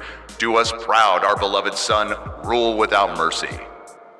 Fuck this movie. That's arguably, oh hell, it's not even an argument. That is worse than Clark letting Pa Kent get sucked up into a tornado. James Gunn has his wheelhouse, and I think he should stay in it because I haven't seen him evolve as a director. As a matter of fact, I've seen him devolve because the one thing his films are known for is heart and soul, something Superman is devoid of. It was a generic movie with some good and some sloppy directing. It looked like it was hastily edited and re-edited. The occasional callback to the John Williams theme was the only thing that reminded you that this film had a score. That sounded like it was produced on Fruity Loops. And this is why no one will ever stop talking about Dick Donner's Superman, a film that made generations believe a man could fly, something no one to this day at DC or Hollywood believes. It's not like they didn't try, I just don't think they know how. The proof is in the pudding, but if you want to prove me wrong in your next film, put in truth, justice, and the American way, because the only place on earth that has a problem with that phrase is Hollywood. I think this is going to be a film where you either love it or hate it, and I am right in the middle. I am completely apathetic. I walked out of the theater feeling nothing, which is a complete failure for a Superman movie. And that doesn't bode well for a cinematic universe that isn't going to have Batman in it for quite some time. But not to worry, you're going to follow this up with Peacemaker Season 2 and Supergirl. Good luck. And it's too late now, but the biggest concern came to fruition. Maybe you should have focused on just doing a Superman movie that focuses on Superman before even thinking about a cinematic universe. But I might be in the minority, to be fair. After the fan screenings, the general consensus seems to be pretty positive, and that it's solid, but not a home run. Something Warner Brothers and DC desperately needed. And yes, of course, absolutely, they're going to take the win however they get it. But it's not just the DC universe that needed Superman to be a giant global phenomenon. It's the superhero film, whose fate will be decided this month. And next up is the Fantastic Four. Listen, I wanted to like this. I wanted it to be a triumph. I wanted it to elicit tears. I wanted it to feel like a comic book leaping off the page instead of feeling like I was just leafing through an uninteresting one. I wanted it to be the best Superman movie ever made. I wanted to walk out of that theater feeling so good I would walk back in and watch it again. And I've on a toilet made out of solid gold, but it's just not in the cards now, is it? Instead, the only thing I'm going to remember from Superman's James Gunn is Lara and Jor-El sending the last son of Krypton to conquer Earth, start a harem, and spread his seed. Hey everybody, I'm James Gunn. I'm the co-CEO of James Gunn Studios. So, Peter and I, along with a group of very talented writers, have started to map out an 8 to 10 year plan of what DC Studios will be in film, television, and gaming. The first project is Creature Commandos. Crap. The next project up is Waller. It never happened. Okay, next up is the big one, the true beginning of the DCU. This is called Superman Legacy. Crap. Okay, the next thing is a big premiere HBO television series called Lanterns. Whack. Next is a big movie called The Authority. It never happened. We're doing a television series called Paradise Lost. It's an urban legend that never happened. The introduction of the DCU's Batman is The Brave and the Bold. Not this time. It never happened. Next up is a TV series called Booster Gold. Not this time. One of my favorite comic book series from last year was Tom King's run on Supergirl, Woman of Tomorrow. And so we're going to turn that into a big science fiction epic film. It's a bold strategy, Cotton. Let's see if it pays off for him.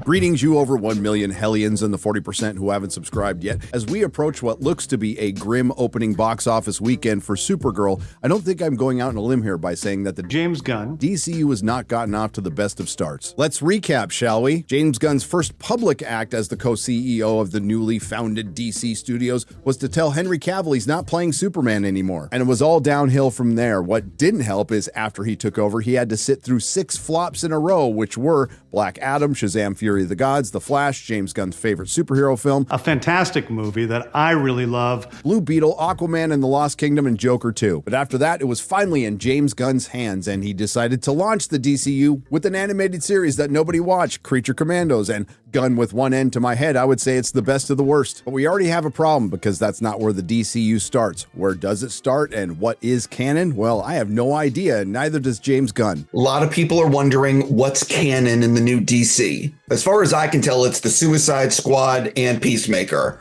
Is that true? Like, what can you guys say about that? Well, it's whatever we mention in anything. So I can't tell you listen. It could be Creature Commandos, or it could be Blue Beetle, where the movie doesn't count, but a lot of the characters are going to end up in future DCU projects. It could be Peacemaker Season 1 because they reshot the ending to that for Peacemaker Season 2, which would connect it to the Suicide Squad, so that could be your starting point. I'll let James Gunn explain it. To be totally sure, everything that's purely canon is Creature Commandos through Superman, through Lanterns, Supergirl, Peacemaker Season 2. The truth is, almost all of Peacemaker is canon, with the exception of Justice League appearance. Peacemaker's pretty easy. Peacemaker Season 1 is basically canon outside of the appearance of the Justice League. I think of Suicide Squad and Peacemakers as pretty unreliable memories of what happened in the DCU. Or James Gunn recently confirmed that a movie about a B-list Batman villain without Batman, Clayface, is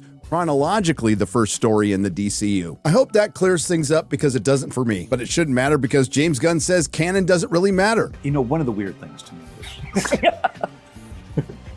is none of this is real. It may be alarming to people. Basically, as far as James Gunn is concerned, canon has become way more important than it should be, and his new DC universe is going to reflect that point of view. Big time. And that became apparent big time with what followed Creature Commandos, starting with Superman's James Gunn, a film that would be best described as a gassed up mid. And there was a lot of people out there doing a lot of mental gymnastics trying to make Superman's performance look better than it was. Like the Access Media asking, is 800 million the new 1 billion? But the people gassing it up the most were everyone from Warner Brothers, and I'm sure it had nothing to do with the sale that was going on behind the scenes since the day Zaslav got there. Following the family film, Superman's James Gunn, everybody was supposed to gather around the couch and watch an HBO Max series, Peacemaker Season 2, featuring a bisexual orgy and starring James Gunn's wife having sex with superheroes. I was looking at the kiss as like, I'm fucking loving it. This brings us to Supergirl and its star Millie Alcock, who's trying to do her best Rachel Zegler and kill this film in the crib. The backlash started back in March from this Vanity Fair interview where she said, simply existing as a woman in that space is something that people comment on. We have become very comfortable having this weird ownership of women's bodies. Now there she was talking about the House of the Dragon fandom where there was absolutely no backlash, so I don't know what the hell she was talking about, but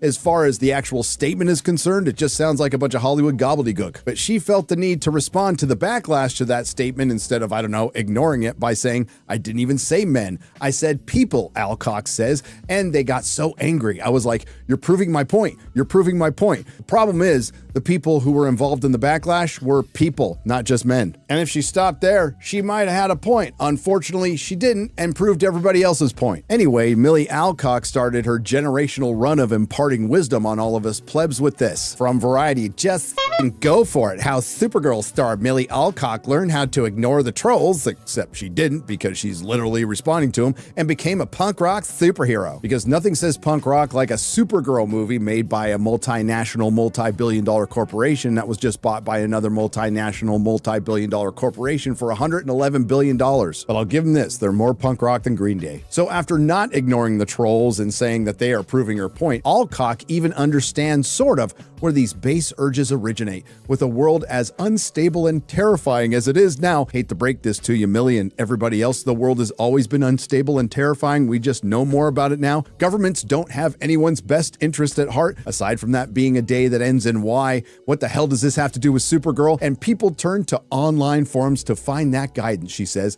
It just creates an unhealthy relationship with a person who will eventually and inevitably disappoint their fans. I know she thinks she's talking about all you online incels out there, but it almost sounds like she's talking about Hollywood, or in particular Supergirl. I guess women know this is just how it's always been, unfortunately, Alcock adds. It's just from a lot of people whose profiles have no photo, who are burner accounts, or someone's name and then dad of 4 Christian, which is hilarious to me. But I mean, whose opinion do you really care about? If you're pissing the right kind of people off, you're doing okay. I don't hate to break this to you, Millie. There's a lot more riding on this than just your movie, and you can't afford to piss anybody off. But why wouldn't she feel this way when co-CEO of DC Studios, Peter Safran, called her about the backlash and said she's doing great? But wait! There's more! The years, many fans have embraced Supergirl as a queer icon. What do you think is about Kara that inspires that kind of connection? I think I've played a few characters that might have a potential queer through line. I have many queer friends, so honestly, I'm kind of honored. I'm honored that that's happening. But I think because she doesn't live inside the binary of what we think a woman should be, that is what makes her so special and so exciting and so new. And yeah, I kind of thought that as well. I was like, she'd do what she'd want to do in that regard. For starters, in no way has Supergirl been a queer icon in the entirety of her history or herstory. I sold comic books in San Francisco for 10 years, and the vast majority of the buyers were straight dudes. Second, as far as the binary of what women are supposed to be is concerned, it's a mantra that we've been hearing a lot with the promotion. I'm guessing she's talking about messy women being portrayed in cinema, because we certainly haven't seen that in the last 10 or 20 years.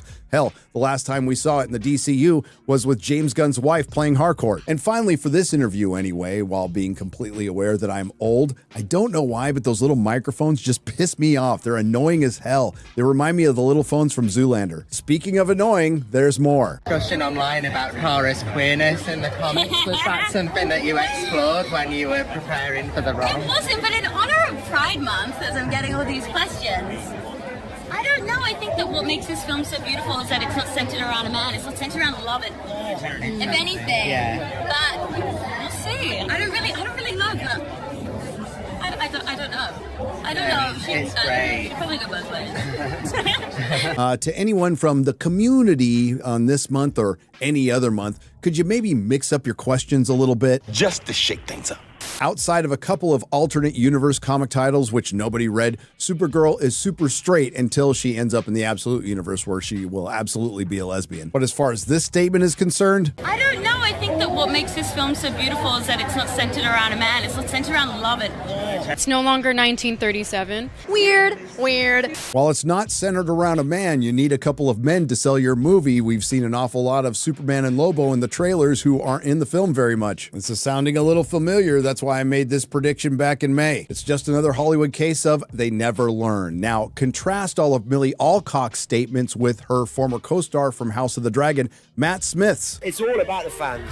You know, that's why we're here. That's why we go and work in Neeson for 8 months a year. It's, you know, it's never going to appeal to everyone. Everyone has their own opinion, particularly on George's work.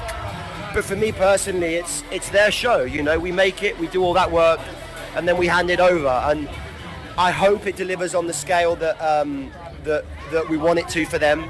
If it does, if it doesn't, who knows? Only time will tell. But absolutely, it's completely about the fans. It's their show. You see, it's really not that hard. The fact of the matter is, despite all the wisdom we've gotten from Miss Alcock, if she hadn't said a word, Supergirl would still be cooked. If you recall, at the end of Superman, Supergirl shows up and calls him a bitch. Thanks for watching him, bitch! The first Supergirl trailer opens up with Krypto taking a piss on a picture of Superman's face. And then there was the first poster that said truth, justice, and whatever, which might not have been as bad if they weren't afraid to say truth, justice, in the American way in the first film, which they didn't. And then there's the general attitude and take on Superman, which you not only saw in his own film, but it's going to be carried over into Supergirl. He sees the good in everyone. And I see the truth. I think he's really sweet. I think he's really endearing. And then I think he's also too stubborn. He's too naive. And I love the line in the film where she's like, he's basically a nerd. He's a nerd. He's a dork. So Supergirl's attitude matches James Gunn's attitude towards Superman, which makes neither of them likable. And all that probably has a lot to do with the rather grim box office projections. Despite the Supergirl math that's going on out there right now saying that $350 million is all this film needs to break even on a $175 million budget, apparently somebody's under the impression there are zero marketing costs and theaters are going to show Supergirl for free. Original domestic opening weekend estimates were between 47 and 65 million, then they went down to 55 55 million. Now they're down to 51 million, and some are reporting even as low as 39 million. And the claims of record-breaking pre-sales for tickets weren't exactly true. All you have to do is go look at those empty seats for all the fan screenings. Now, to be fair, the AMC Burbank is sold out, but that's Hollywood's home field. There are plenty of seats available, and I don't think you would have a problem getting a ticket the day of the fan screening. My local IMAX still has seats available, and it was completely sold out well in advance of The Flash, something Supergirl is being compared to. Contrast that with the Spider-Man Brand New Day fan screenings, which are almost sold out. But not to worry, here to rescue Supergirl are the influencers. Yes, the very same social media influencers that think everything is amazing until the rest of us see it, and then they hope you forget their take. It's gotten so bad that The Hollywood Reporter even had to admit there's a problem, keeping in mind that social media first reactions to advanced screenings always tend to skew at least slightly more positive than a film's eventual consensus. And in this case, you always have to consider the influencer, like the Mary Sue, big fan of this channel. Supergirl is everything I want her to be. Girls can be messy and that rules. They sure can, Rachel. Or Geeks of Color, Supergirl is the best blockbuster of the summer. Right. Or that Hollywood show, Supergirl soars. Man, I was worried we wouldn't get a soars. But considering how messy Supergirl is supposed to be in the movie, you might get some soars. Other reviews are comparing Supergirl to Mad Max, or more specifically, Furiosa, a film that was a complete flop. But the worst comparison of all, as far as the numbers are concerned, is with the Marvels. Like I said, there's a lot more writing on this than just a film. The future of the DCU is at stake. A DCU whose face isn't Superman, Batman, Wonder Woman, or even Supergirl. It's James Gunn, because no one likes James Gunn like James Gunn. The man certainly isn't afraid of press or giving his every thought on threads. He also put himself on the cover of a Superman comic. They animated him into the intro of Creature Commandos. Speaking of which, Rick Flag might even be a self-insert. I report, you decide. You know, Rick Flag Sr. is an incredibly vain man. I think the guy dyes his hair. I think on season 2 of Peacemaker, we got a dye beard, and we also have a dye hair. The initials from the Justice Gang in Superman just so happens to match his initials. And if Supergirl flops, it's going to be a major blow to the DCU and, more importantly, James Gunn's ego. And the next two projects aren't likely to light a fire under the DCU. The next film is going to be about a B-list Batman movie without Batman, Clayface. And the next HBO show was a great opportunity to introduce an interesting DC character, Green Lantern, except they've taken away the green because it's stupid. You just announced a Green Lantern show. It's called Lanterns because we all agreed that the green was stupid. And instead of it being a cosmic adventure, it's True Detective, where you'll be on HBO. You could just go watch True Detective. Season 1's brilliant. And the fate of the DCU will be decided in a film where the titular character has been removed from the title of his own sequel, just like the Marvels. Man of Tomorrow. Now, I could be wrong, but I think James Gunn's fate is sealed, and I think it's been proven long ago that he was never the right guy for the job. Trying to make Supergirl Mad Max, trying to make Green Lanterns True Detective. He can't say Truth, Justice, and the American Way, and even after being made the co-head of the newly founded DC Studios, he couldn't crack the character of Superman until he did it through his dog. Oh, and there's that tiny little detail of making Jor-El and Lara evil, wanting their son to conquer the earth and get himself a harem. I mean, based, but that's not true to the comic characters. But that is true to James Gunn because he doesn't believe in truth, justice, and the American way. He doesn't believe in traditional heroism, and he doesn't believe in Superman. What evidence do I have? His body of work. And now that the Paramount Warner Brothers deal has been approved by the DOJ and we're going to get Mount Bros, as far as James Gunn's future at the DCU, hell, let's just call it what it is, the JCU is concerned, well, I'll let him put it in his own words. Peacemaker Season 2 and Lanterns setting up different threads and arcs. How far do these arcs go? Like, do they culminate in Man of Tomorrow, or can we expect them to go further than that? Yes, they definitely go significantly further than Man of Tomorrow. Okay. So now, you know, whether or not that'll be me that's able to fulfill that promise depends on a lot of things in life. What does alien butt candy taste like? Yo, okay, so that actually was delicious. Sometimes when I write like big action set pieces, I'm very like, someone's gonna come in and change this. Like, this isn't gonna actually be what it is, you know. Kara is someone who is neglecting any form of self-care, responsibility. I don't like that one bit. There's no home without you, buddy. Because Superman was so good, it sets them up for success. So I don't think it's an overreaction at all to say it could make as much as Superman did. You sure about that?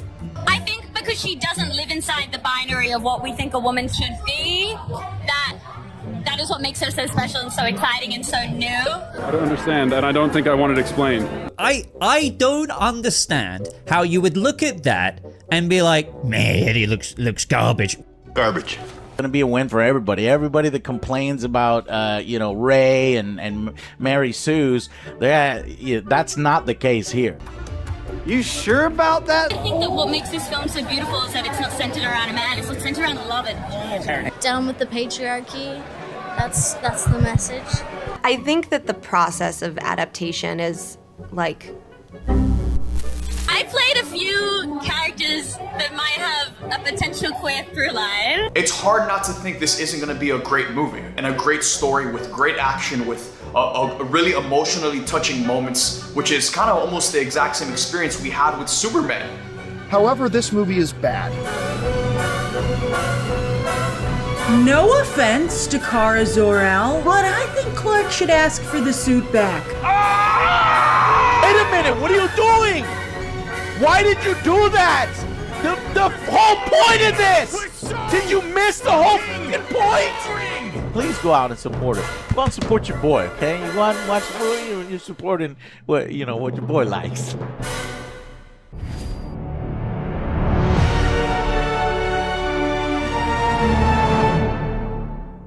It's always great when people come together, and no, not in the way that the vast majority of the audience who will be watching this video will think, although that isn't bad either. I'm talking about the communal experience. People from all around the world in all makes, shapes, and sizes, from all political spectrums and all spectrums, experiencing shared enjoyment. For example, there's that game called soccer and the World Cup, where a bunch of foreigners are over here in America realizing it's the greatest country in the world.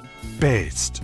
By the way, you're all welcome back, but there is another type of shared enjoyment that just so happens to be my personal favorite: abject mockery. And this brings us to Supergirl, because it's brought together the most unlikely of groups: corporate critics, YouTubers, and the audience. Because it looks like, for this week anyway, the corporate critics have turned on their masters and the Supergirl reviews have been savage. From The Telegraph, Millie Alcock's surly Supergirl is such a drag, a moody heroine, and dialogue with all the snap of an HR tribunal makes watching DC's latest adventure a bit of a chore.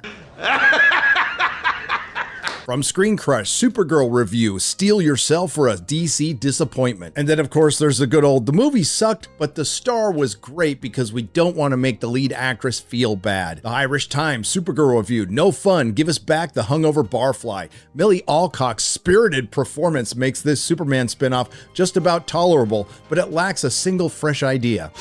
You're hurting my head. From the Times, Millie Alcock is great, but the CGI dog is barking mad. A grimly unconvincing computerized mutt is one of the many problems with the latest superhero film, even if its Gen Z star has goofy energy. The Hollywood Reporter says Millie Alcock sparks punkish chaos, and Jason Momoa brings bad boy energy, but DC's latest Cape Caper is stuck on autopilot. Reviewers are calling it everything from shit to fucking shit. From The Independent, Millie Alcock is the only good thing about this ugly, disturbing superhero movie. From The New York Post, Supergirl review, DC is already back to making mediocre superhero movies. I disagree there, because if you're talking about James Gunn's DCU, mediocre would be an improvement. Daily Beast Obsessed says Supergirl is better than Superman, but not super enough. Time Magazine says Supergirl is a dull, dispiriting, fake feminist movie. Well, it's feminist, but it ain't fake. And listen, all of that is savage for the Access Media, who decided to take a week off from polishing the corporate knob, but the most savage goes to Owen Gleiberman from Variety. Supergirl review, Millie Alcock takes charge in a dystopian superhero movie so flat it's super horrendous. It's got a terrible script and a punk rock attitude of corporate pretension. Ouch. Now, all this coming together, giggity, is great, but you know the end is nigh when I agree with Grace Randolph. And you know, not every movie and show about a female character needs to also double as a feminist manifesto. Hey, look at us. Look at us. Huh? Who would have thought? Not me. Can't believe I'm saying this. Based Grace. Well. So, And let's be real, because Grace got a blowout before her review. Not that kind of blowout, audience. I can hear you out there. She does Supergirl better than Millie Alcock. All that being said, it doesn't bode well for James Gunn's DCU, or as I like to call it, the Dead Cinematic Universe. But I put this off long enough, so it's time to tell you what I actually thought of it. Hey, I was just touching base to see when you think you might be coming back. You know, I'm just worried that you're not going to find your stride here. Let's be honest, it's not a very high bar to clear.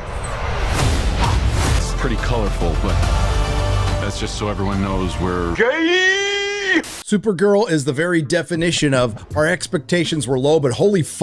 And I know, with everything from The Acolyte to the Marvels, we keep thinking we hit the bottom with Hollywood, but it turns out it's a bottomless pit. If I were to describe Supergirl in one word, it would be ugly. From its color palette, which looks like somebody peed in mud, the light direction, which looks like it was done by a team of Ray Charles, Helen Keller, and Stevie Wonder, to director Craig Gillespie, who did his best to make a bad version of a bad James Gunn movie, to Lobo being played by Jason Momoa as Jason Momoa, to the horrific CGI, including Crypto, who always looks light as a feather even when he doesn't have his powers. At no point do we believe this is a real dog. To the writing from an aged out former actress from the Vampire Diaries, whose writing credit includes a short from 2018. Makes you wonder how she got the job. To the cinematographer who did Millie Alcock no favors. Forget what's happening to her online right now. The worst enemy of Millie Alcock is Rob Hardy, which is really inexplicable because this is the guy who shot Ex Machina, Annihilation, and Mission Impossible Fallout. Millie Alcock looks awful in this film, and I almost feel bad for her because, man, the camera is not her friend in this,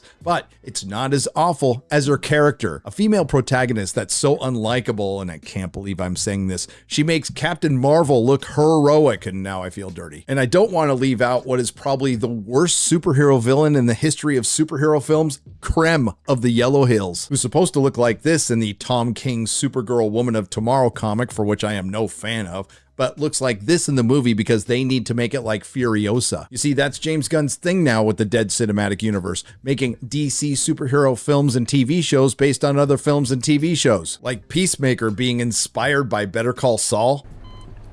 But why? Or making a Green Lantern TV show ripping off True Detective, or making a Supergirl movie based on a Supergirl comic which rips off True Grit and turning it into a ripoff of True Grit, Fury Road, and Furiosa. And what you end up with is a meandering mess of intersectional feminist gobbledygook with no heroicism to be found, but there is plenty of heroicism, and we'll get to that later. What is Superman's middle name? W. Is it? I gave that one to you because I didn't want to have to answer it. Does Clark Kent have a middle name? I'm embarrassed that I don't know. He does? What is it? What's his middle name? I was so close. In 2025, it was the summer of Superman, and the movie delivered commercially, critically, audience, fans, everybody embraced it. So I really don't want to hear it anymore. It's just like James Gunn's little bitches who are giving me that problem. I think she would think, oh, this is like a woman after my own heart. I think she might be like, whoo!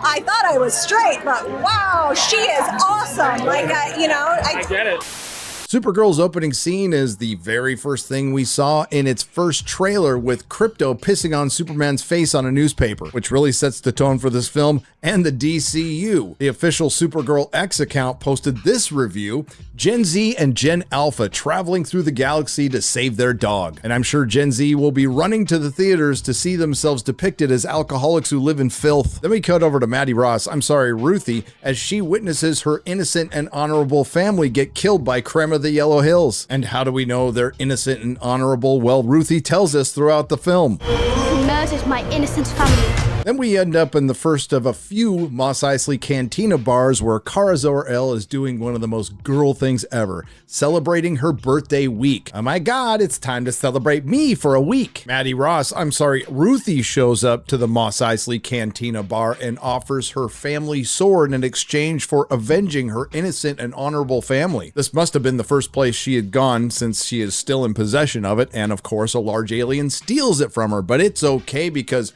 Kara Zor-El is there to kick its ass. But there's a problem. Let's talk about power scaling. You know, that thing the media literate crowd and the cinephiles on X think is not important. Yet it is, particularly in this thing we call a superhero movie. There's a point in the film where Kara specifically says she's on a planet with a red sun that looks suspiciously yellow to drink whiskey, and she doesn't have any powers. So how did the 5'2" Kara Zor-El beat the crap out of a giant alien? No idea. Yes, Millie Alcock is 5'2" and 105 pounds soaking wet, and she looks like a hobbit next to David Cornswet. So after Kara saves Ruthie, she says she wants nothing to do with her, and then she goes back to her ship to sleep in filth, where Ruthie followed her home but conveniently waited till the daytime to wake her up, where they conveniently walk outside with Crypto to have a conversation where Krem and the Brigands steal Kara's ship, but not before Krem shows up to shoot Crypto with a poison dart that conveniently takes 3 days to kill him to assist the plot. So now Kara leaves Ruthie behind and catches a ship to go after Krem to get the antidote to the poison. Now,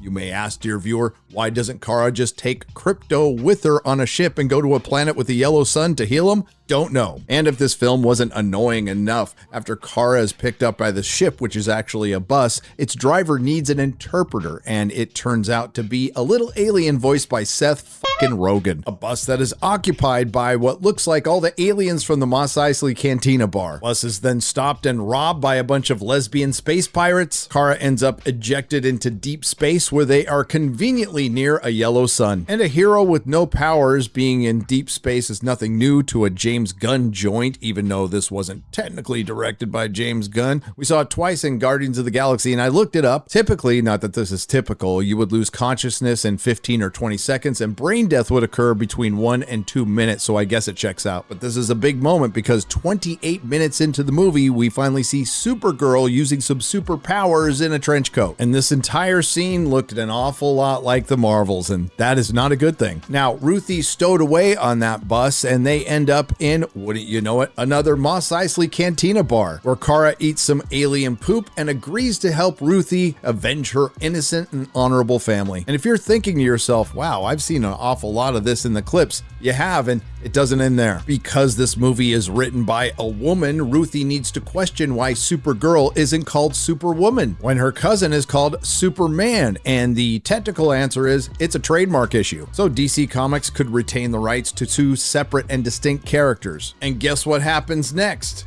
If you guessed they enter another Mos Eisley Cantina bar, you win the no prize.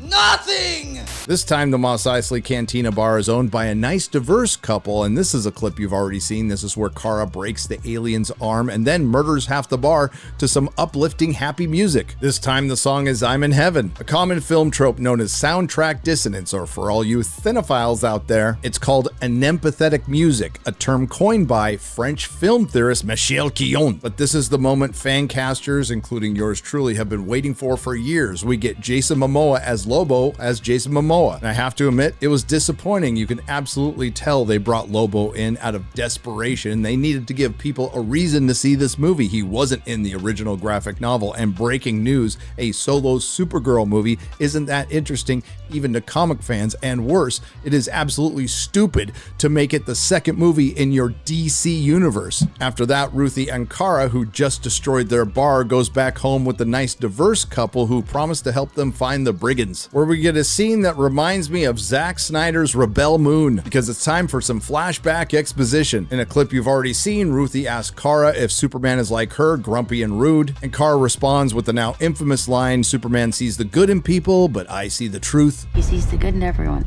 and I see the truth. See, I did say that.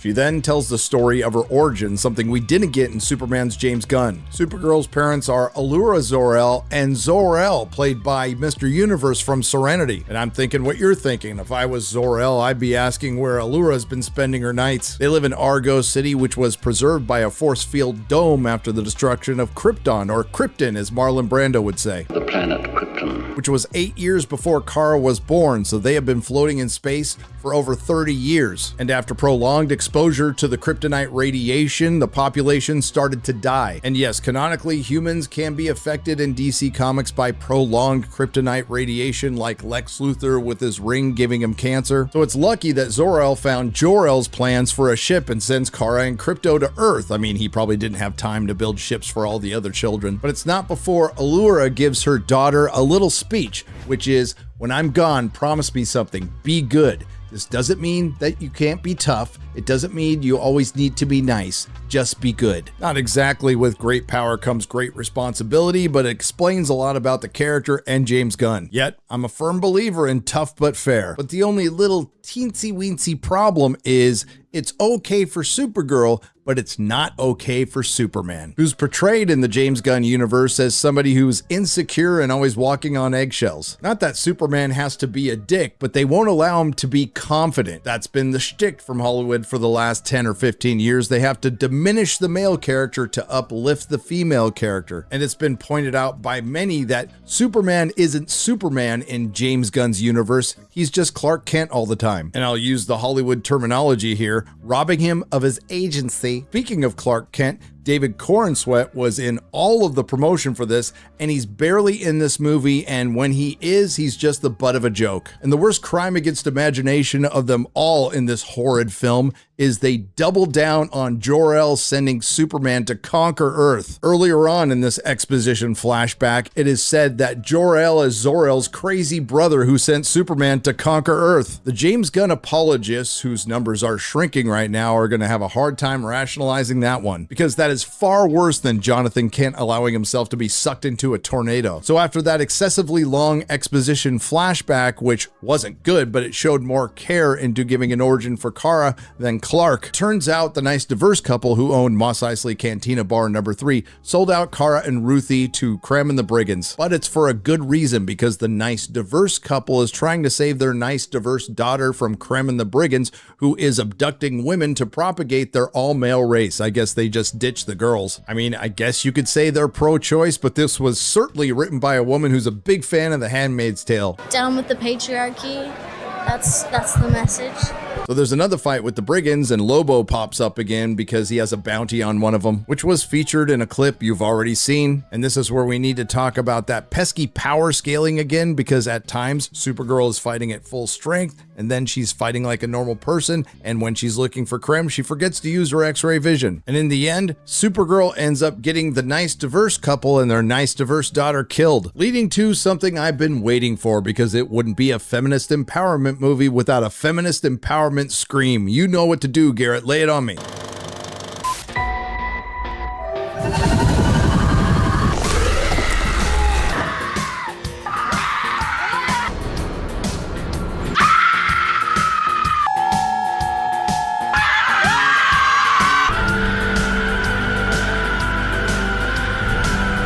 In the industry, we call them.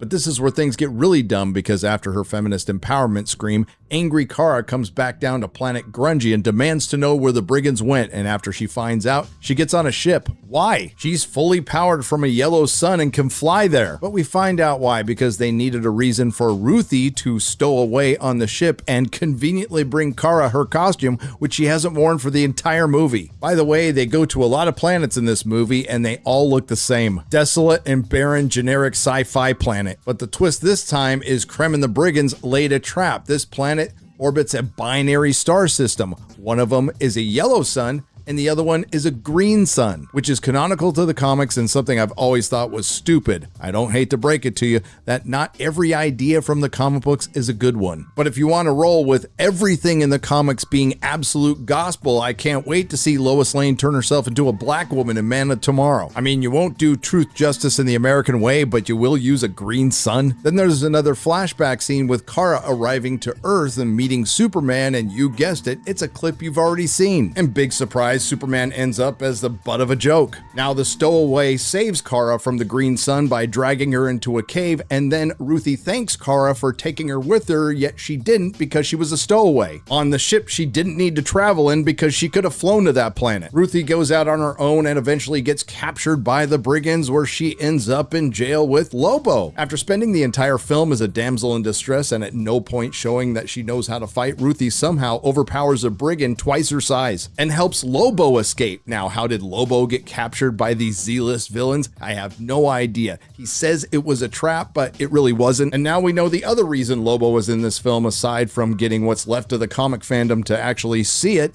It's to affirm all the women. Basically, he's the guy who says, I like this one. Well, I sure hope that big plan to kill Kara Zor-El under a green sun works out before the yellow sun rises, and oh, it didn't. And it finally happens 1 hour and 24 minutes into this 1 hour and 48-minute film, including credits.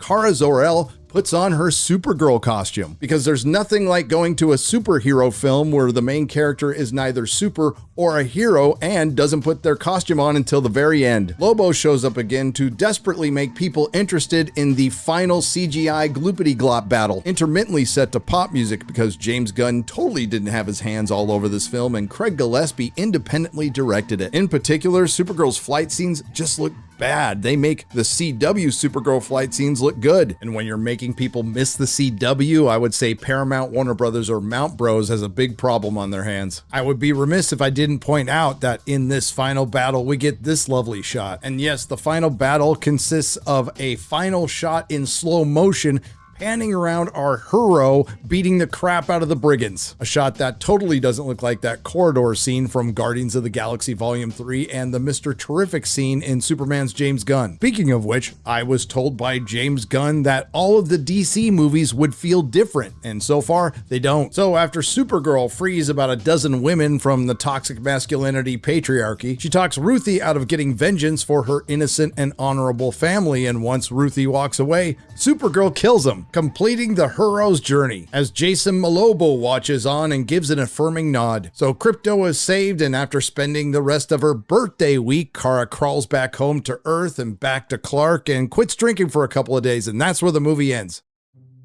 Like, to be completely honest, I really appreciate what you guys have done with the show and everything. I appreciate your shows. I think they're fun to watch, whether about my stuff or something else. This was my idea to do, a handful of people whose stuff I enjoy and say, let's give them a little bit of time, because I appreciate, and you appreciate that. My gosh, thank you so much. Gatekeeping is important. Not every space is for everyone. There is way more good than bad in this movie. I'm flabbergasted at the people that are hating on this movie. Did we watch the same one?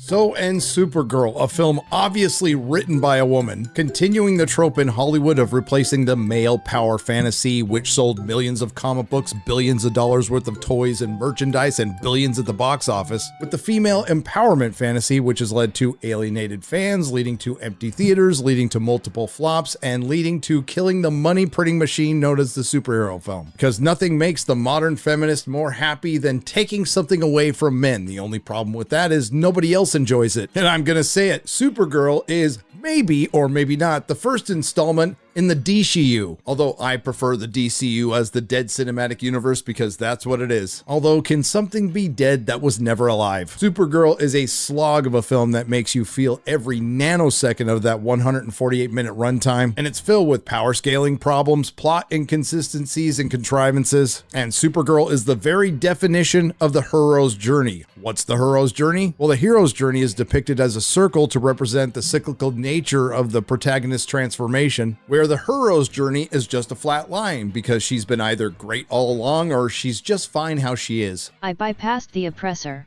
Her agency and greatness was just held down by some outside force, which is more often than not some variation of the oppressive patriarchy. And if you don't believe me when I say Supergirl didn't really go through a transformation in this film, well, listen to Millie Alcock. I think that when we leave her at the end of the film, she's a different person a bit.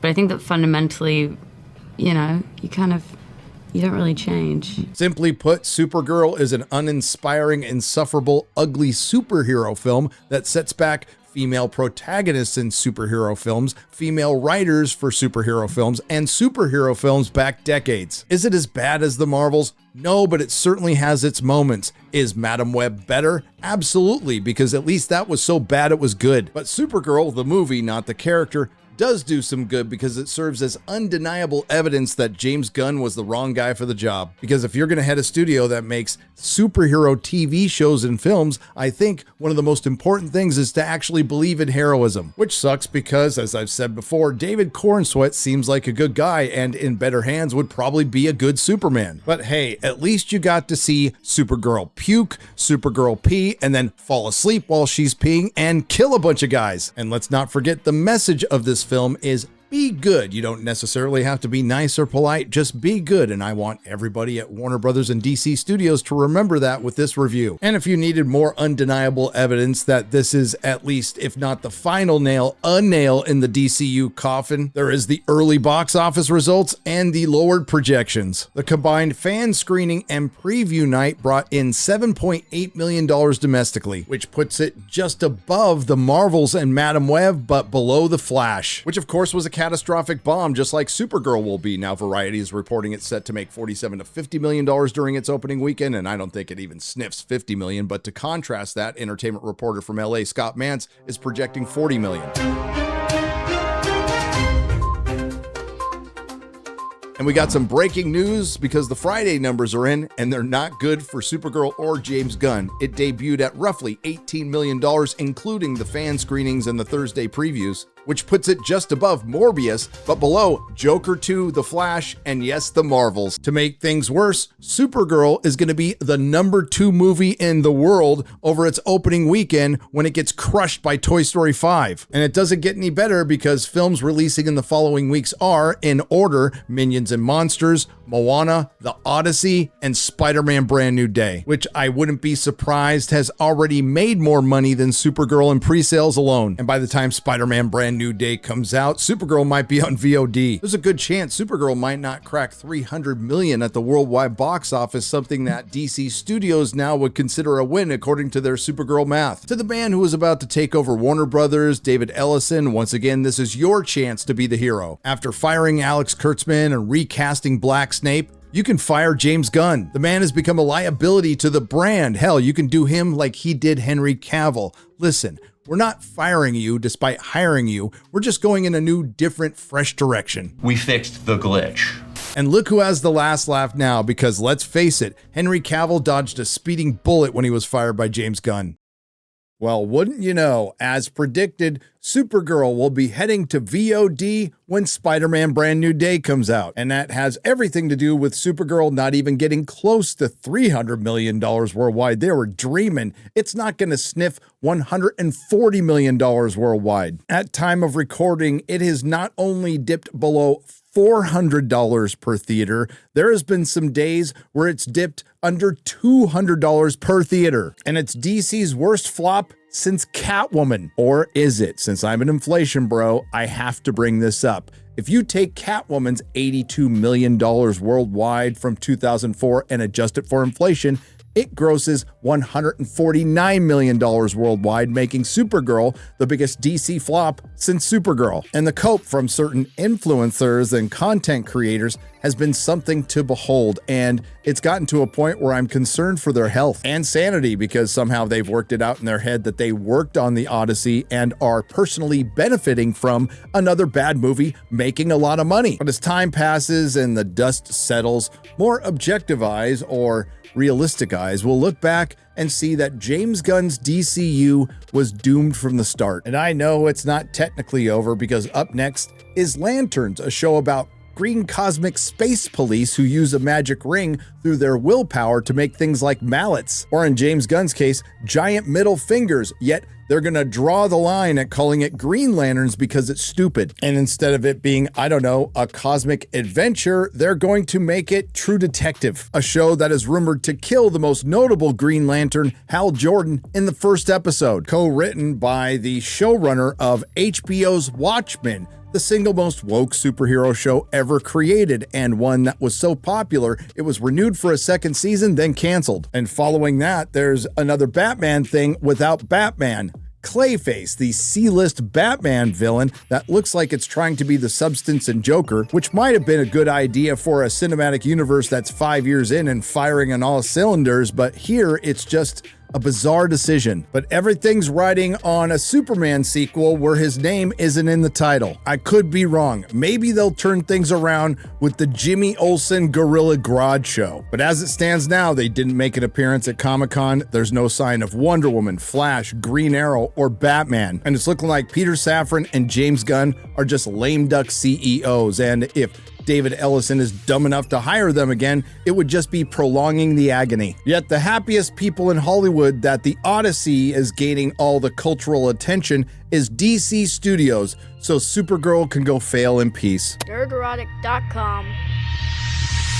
If you like what you heard, please like, share, and subscribe. If you didn't like what you heard, I thank you for listening this long. I will see you in the next video.